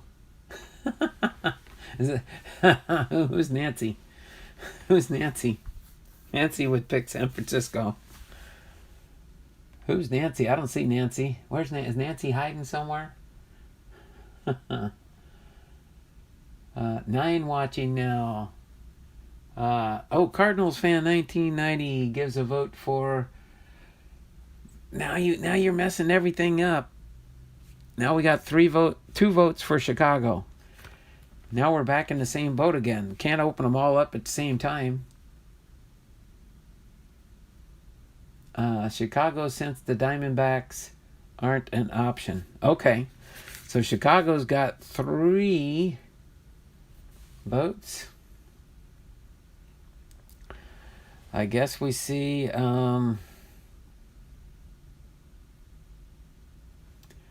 let's see. Nancy says Pittsburgh or what? Chuck Dupree starts crying because he's like, now we're all messed up here. Chicago is the safest city in America. Okay, so I don't know. I'm losing track of who's voting and who's not. So we're going to put Chicago here. Okay, this is going to be the determining faction here. We got San Francisco or Minnesota. Whichever one gets the next vote. Whichever one gets the next one. I didn't think it would be this difficult. I guess I'm making it more difficult. Gary, Indiana is a great place too. Gary, Indiana. Not even in the mix. We need a San Francisco or a Minnesota. Where's Robert Hone? I laughed. Yay, John. I just asked Beetlejuice Mayor. I mean, laugh out loud. Where's Cards in My Car with our Posada? How come he's not? You know what? I think Cards in My Car with our Posada would say San Francisco. So I'm going to vote for San Francisco right here. And now we got our order. We're going to open up Chicago first, San Francisco second, and Minnesota third. I thought Minnesota was going to be first. I left my heart in San Francisco. Too late now. Minnesota, Chicago. Oh, wow. Trent Border, Minnesota, Donald. Minnesota now? Hold on a second now. Now we're all discombobulated. If we get another Minnesota, it's rigged. Laugh out loud. Where are all these people showing up from? Look at that. Trent Border. Red Rob Tenert. He always switches his name around. Now, this is going to be too hard. You know what? I'm going to shuffle them up and just choose one. Chuck says it's rigged. It's rigged. Now I should have just... Next time I'm just going to blindly pull 3 packs out of the box. And the first pack is going to be the first one. The second one's going to be the second one. And the third one's going to be the third one. But we do got 9 people watching. 12 thumbs up. We got some new people in here. Thummies up, thummies up, thummies up for me. We're having a little bit of fun here, but I got to try and finish things off here. So we're going to do it this way, the way I had it at first, just for this round here. And we're going to go with Chicago first. And most people don't even know what we're doing here. It's just random packs. I don't even know if anybody really knows for sure what's in these packs. I know I don't. This will be the first openings of this box from Left Behind. But they are repacked products. I know he's got them taped shut like a pack of cards. I don't think he just used some tape here to... That took a lot of tender, loving care to do this, I think. And sorry I can't save the wrappers, but...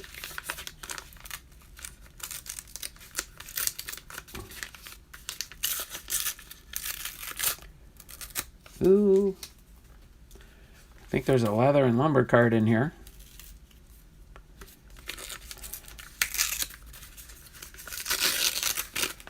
Ooh, there's a Ken Griffey Jr. And here we go. We've got our first pack.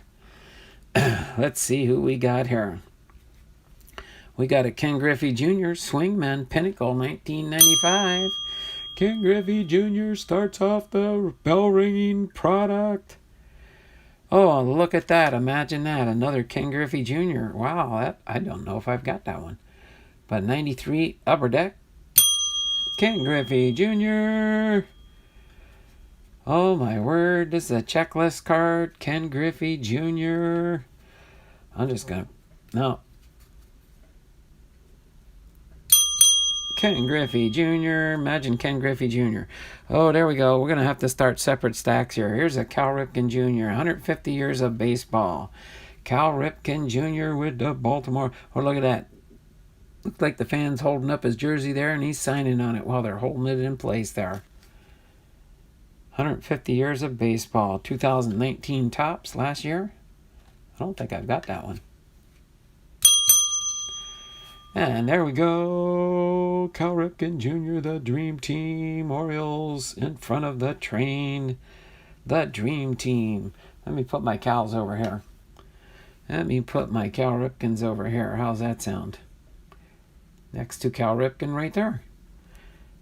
Edgar Martinez. Edgar Martinez. You knew this was going to be a lot of bell ringing here, right? I think this is 2018 tops. Now we've got an Alex Rodriguez Invincible A-Rod. with the Seattle Mariners. D. Gordon. There's a D. Gordon. So these are my Hall of Famers so far. D. Gordon, newer player for Seattle, and this is 2019 D. Gordon card. Gleyber Torres with the New York Yankees Gold Cup card for Gleyber Torres. Put these down here. Mike Piazza, Hall of Famer, rated. This is a rookie card for Mike Piazza. Oh my word. Oh my word. He's been paying attention to me. He knows Hall of Famers.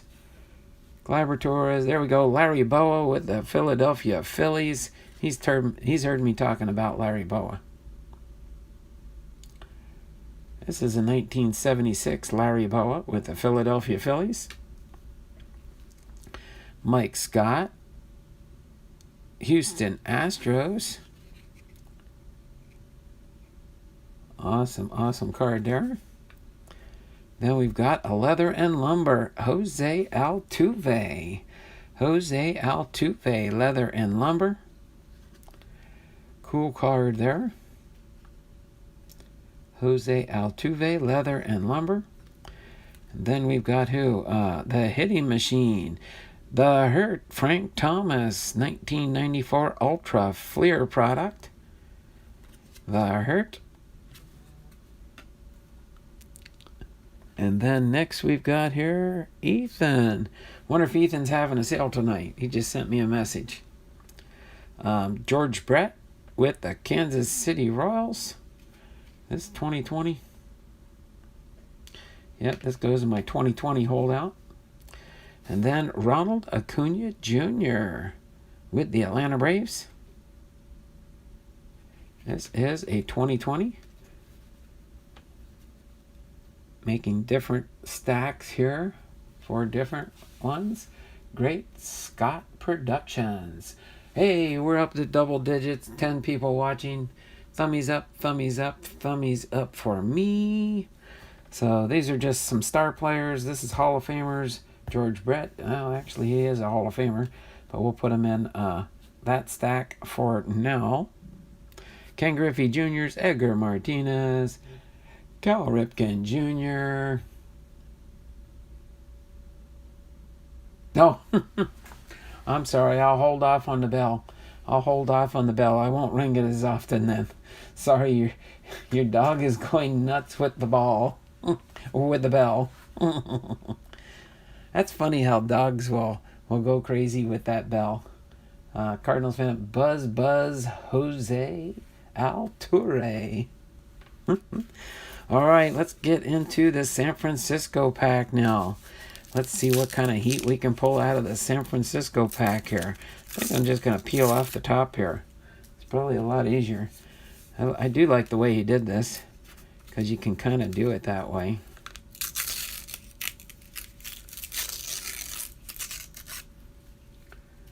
If I peel off the top here, then I can kind of pull the whole pack of cards out. Oh my word. I got a 1992 Spirit Ken Griffey Jr. card. I can't figure out why they have him at San Bernardino Spirit, but they put it in a 1992 Classic Best product. It's definitely not his rookie card, but it's his pre-professional. Acquired first player selected in June 1987 draft. I'd ring the bell, but I'll help Trent out. It's okay to ring the bell. She's just so confused. There we go. Well, there's another Ken Griffey Jr. All right, there we go. Franchise history. Seattle Mariners. Ichiro and Ken Griffey Jr. Boom, boom, boom. I won't ring it as loud. How's that, Trent? Topps Gypsy Queen Baseball. Cal Ripken Jr. What is this? 2014 Topps. Cal Ripken Jr. Like me some Cal Ripken Juniors. Here we go. 1993 Leaf product, Cal Ripken Jr. 1993 Leaf. Oh, there we go. 2020 Don Russ variation card, a foil.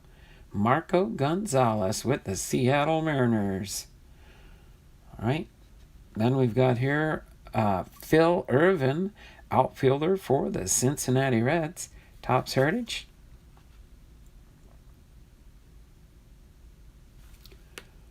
All right. And next we've got here Ty France with the San Diego Padres. Topps Heritage. Shout out to Kevin's Card Collecting and more there. Jay Buhner, Collector's Choice Silver Signature for the Seattle Mariners. There we go. Lou Gehrig, New York Yankees Gypsy Queen card. There we go. Lou Gehrig, Hall of Famer. There we go. The Big Hurt, Frank Thomas, Top Stadium Club. Is this year? 2020 Topps. There we go. There we go. Our first hit. We got a short print, $3.99 out of, or $140 out of $3.99. Jesus Aguilar. Jesus Aguilar. Let me set that right there for now. Put this, get a penny sleeve here and top load this hit here. Obsidian. I think is this no, this is just a prism. Prism. But this is the first hit. Short print here. 140 out of 399. Said we would get hits and looking for autographs. There's our first hit. Milwaukee Jesus Aguilar. Short print. 140 out of 399. Jesus Aguilar. All right, put that down in there for now. All right, let's continue through the pack here. Congratulations. Boom. We've got an auto here. We did get a hit, and it's a rookie card. There we go. Jesus Delgado, Piece of History, Marlins pitcher, rookie autograph for Jesus Delgado. Oh my, it's a hit. It's a hit. An autograph. I need some auto cards. All right. Put this in a top loader here. An auto. This does make it more fun this way. Just doing 3, I think, now that I think of it. Put the auto down here. I'll go through the hits we get out of these 3 packs outside of the obvious ones for me. Here we go. Casey Cox. Casey Cox with the Texas Rangers. This is what, a 1972 card. Awesome. Casey Cox, Rangers. Bill Lee, Red Sox pitcher. This is a 1976 Topps. This is the vintage. Ron Cey with the Dodgers, third baseman, Ron Cey. This is a 1977 Topps. We will find homes for some of these, that's for sure. And a Seattle Mariners team card. 2014 record, 87 and 75. 2015 Topps. Put that right there with my Seattle Mariners. Yeah. And for our final pack, what do we got here?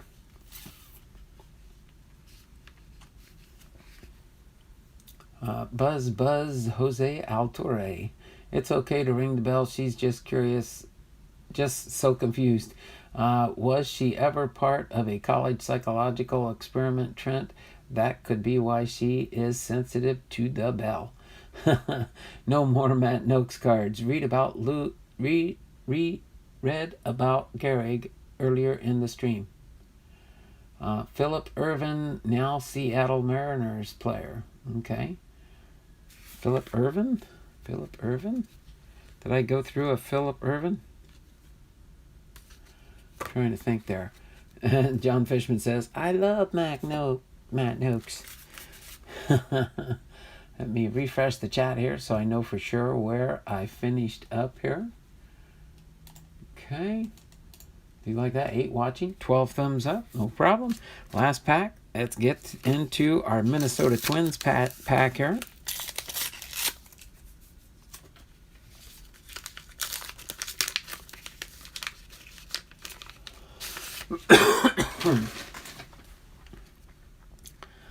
All right, I'm seeing somewhat of a pattern in the beginning of the packs. It looks like Ken Griffey's sometimes on the top, not necessarily all the time, but sometimes on the top. Ken Griffey Jr., Upper Deck MVP card for Ken Griffey Jr. All right, there we go. Go see Cal Ripken Jr., Orioles. This, I think, is a 1996 card. Upper Deck, 1996, Cal Ripken Jr. All right. There we go. Randy Johnson, Hall of Famer Randy Johnson, Bowman card here. This is a 1991 Bowman. Then we got Domingo Santana with an artist proof card for Domingo Santana.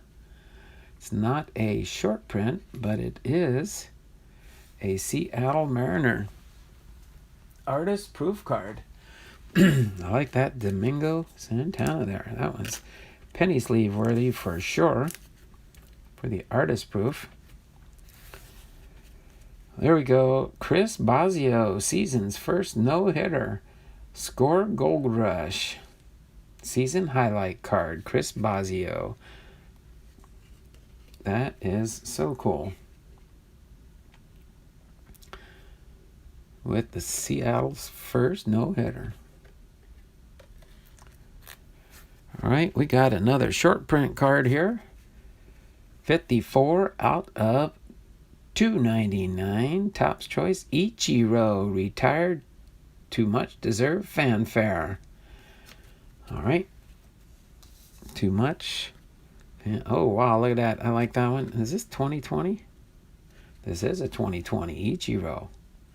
2020 Ichiro. Get that Ichiro into a penny sleeve for sure.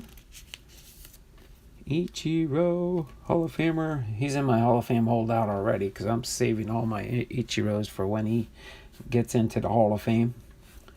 So Ichiro. Sorry about that, Trent. couldn't resist it. There we go. Philip Irvin, rainbow foil card.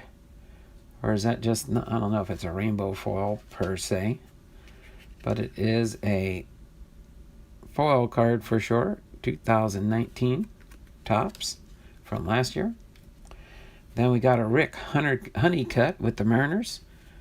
Topps. This is 1981 Topps. Mariner. Jeff Reardon, National League All-Star. National League All-Star from a 1986 Topps. Tom Hurd, National League All-Star. 86 Topps again. Jake Fraley with the Seattle Mariners. Donruss 2020 rookie card. Carter Keyboom rookie card for the Washington Nationals. Carter Keyboom rookie card from 2019 last year. Carter Keyboom at least sleeved up here. His rookie card. All right, we got Jack Morris, Hall of Fame, new Hall of Famer, Jack Morris.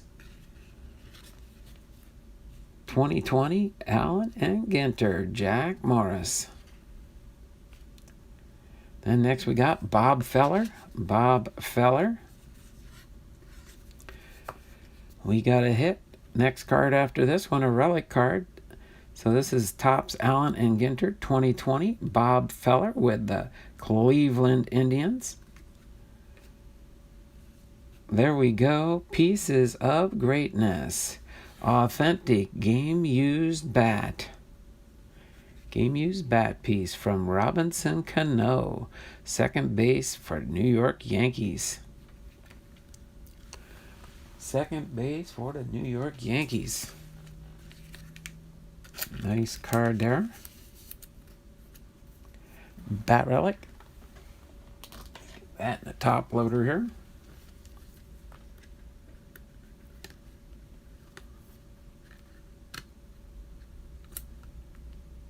Oh, I need the next size up. That one's just a little bit too tight.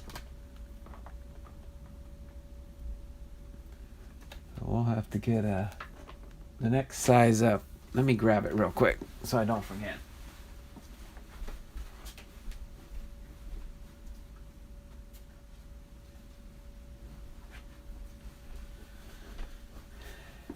Just slightly too small, so let me get that in the next size up top loader for Robinson Cano. Bat relic. Robbie Cano. Okay. And one more card, Chris Sale with the Boston Red Sox. Chris Sale 2020. Topps Heritage, or yeah, this Topps Heritage, or come on, Bomb Doll. Yeah, Heritage, right? I think this is how, Topps Heritage. 2020 Topps Heritage. So there we go. There we go. So the 3 hits out of those 3 packs, pretty much outside of the Jose Altuve leather and lumber, and some of the vintage cards there. We got the Jesus Aguilar short print card, serialized 140 out of 399. We got the Jesus Delgado Marlins pitcher rookie card auto, piece of history. And then Pieces of Greatness, authentic game used back for Robinson Cano. 3 awesome hits there. We did get us some Cal Ripken Juniors. 2, 3, 4, 5 Cal Ripken Juniors there.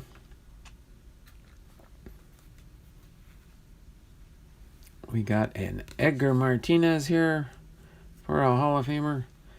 Should put him down there with the Hall of Famers. I thought maybe we would get some more Edgar Martinez's, probably later. And of course, everybody knows I love me my Cal Ripkins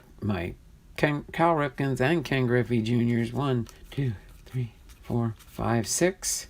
3 early cards for 92, 93, 95. That's a 2000 card, and this one is a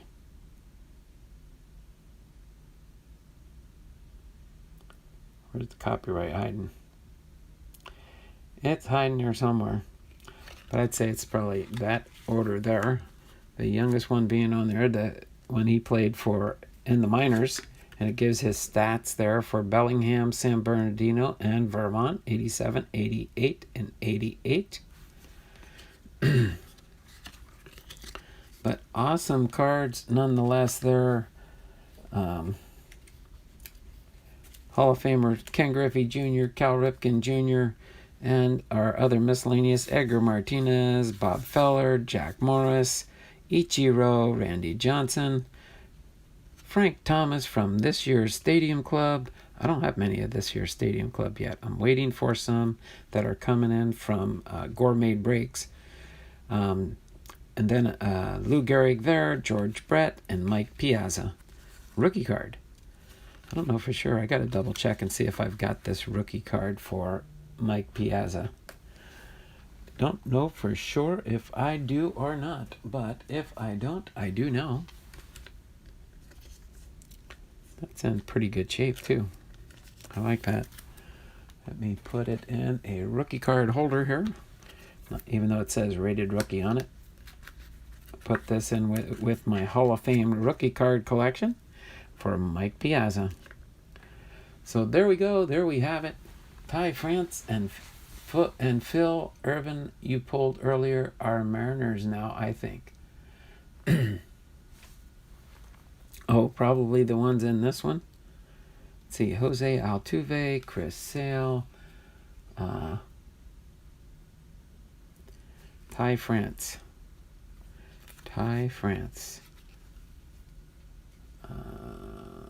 Oh, Phil Irvin. Oh, okay, Phil Irvin is now with the Mariners. Okay, and then you said Ty France, right? Must be another newer card. Oh, Ty France. Okay, so, oh yeah, I think he came from that trade from the Padres.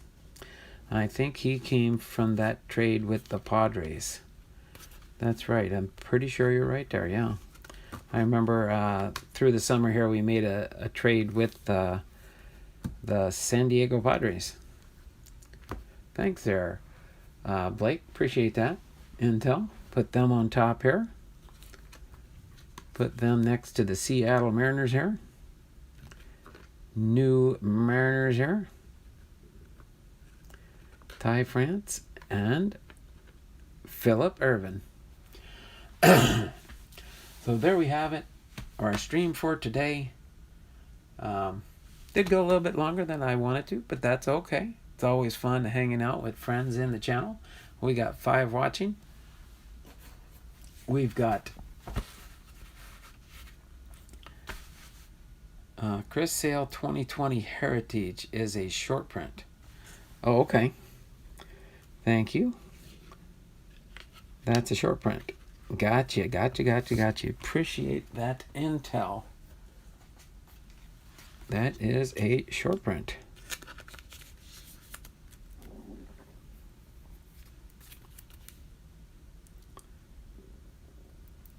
Then, oh, the high number, I think, right?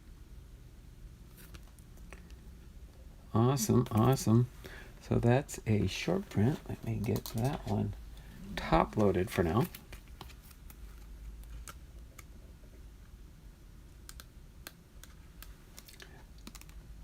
Yes. Trade fill.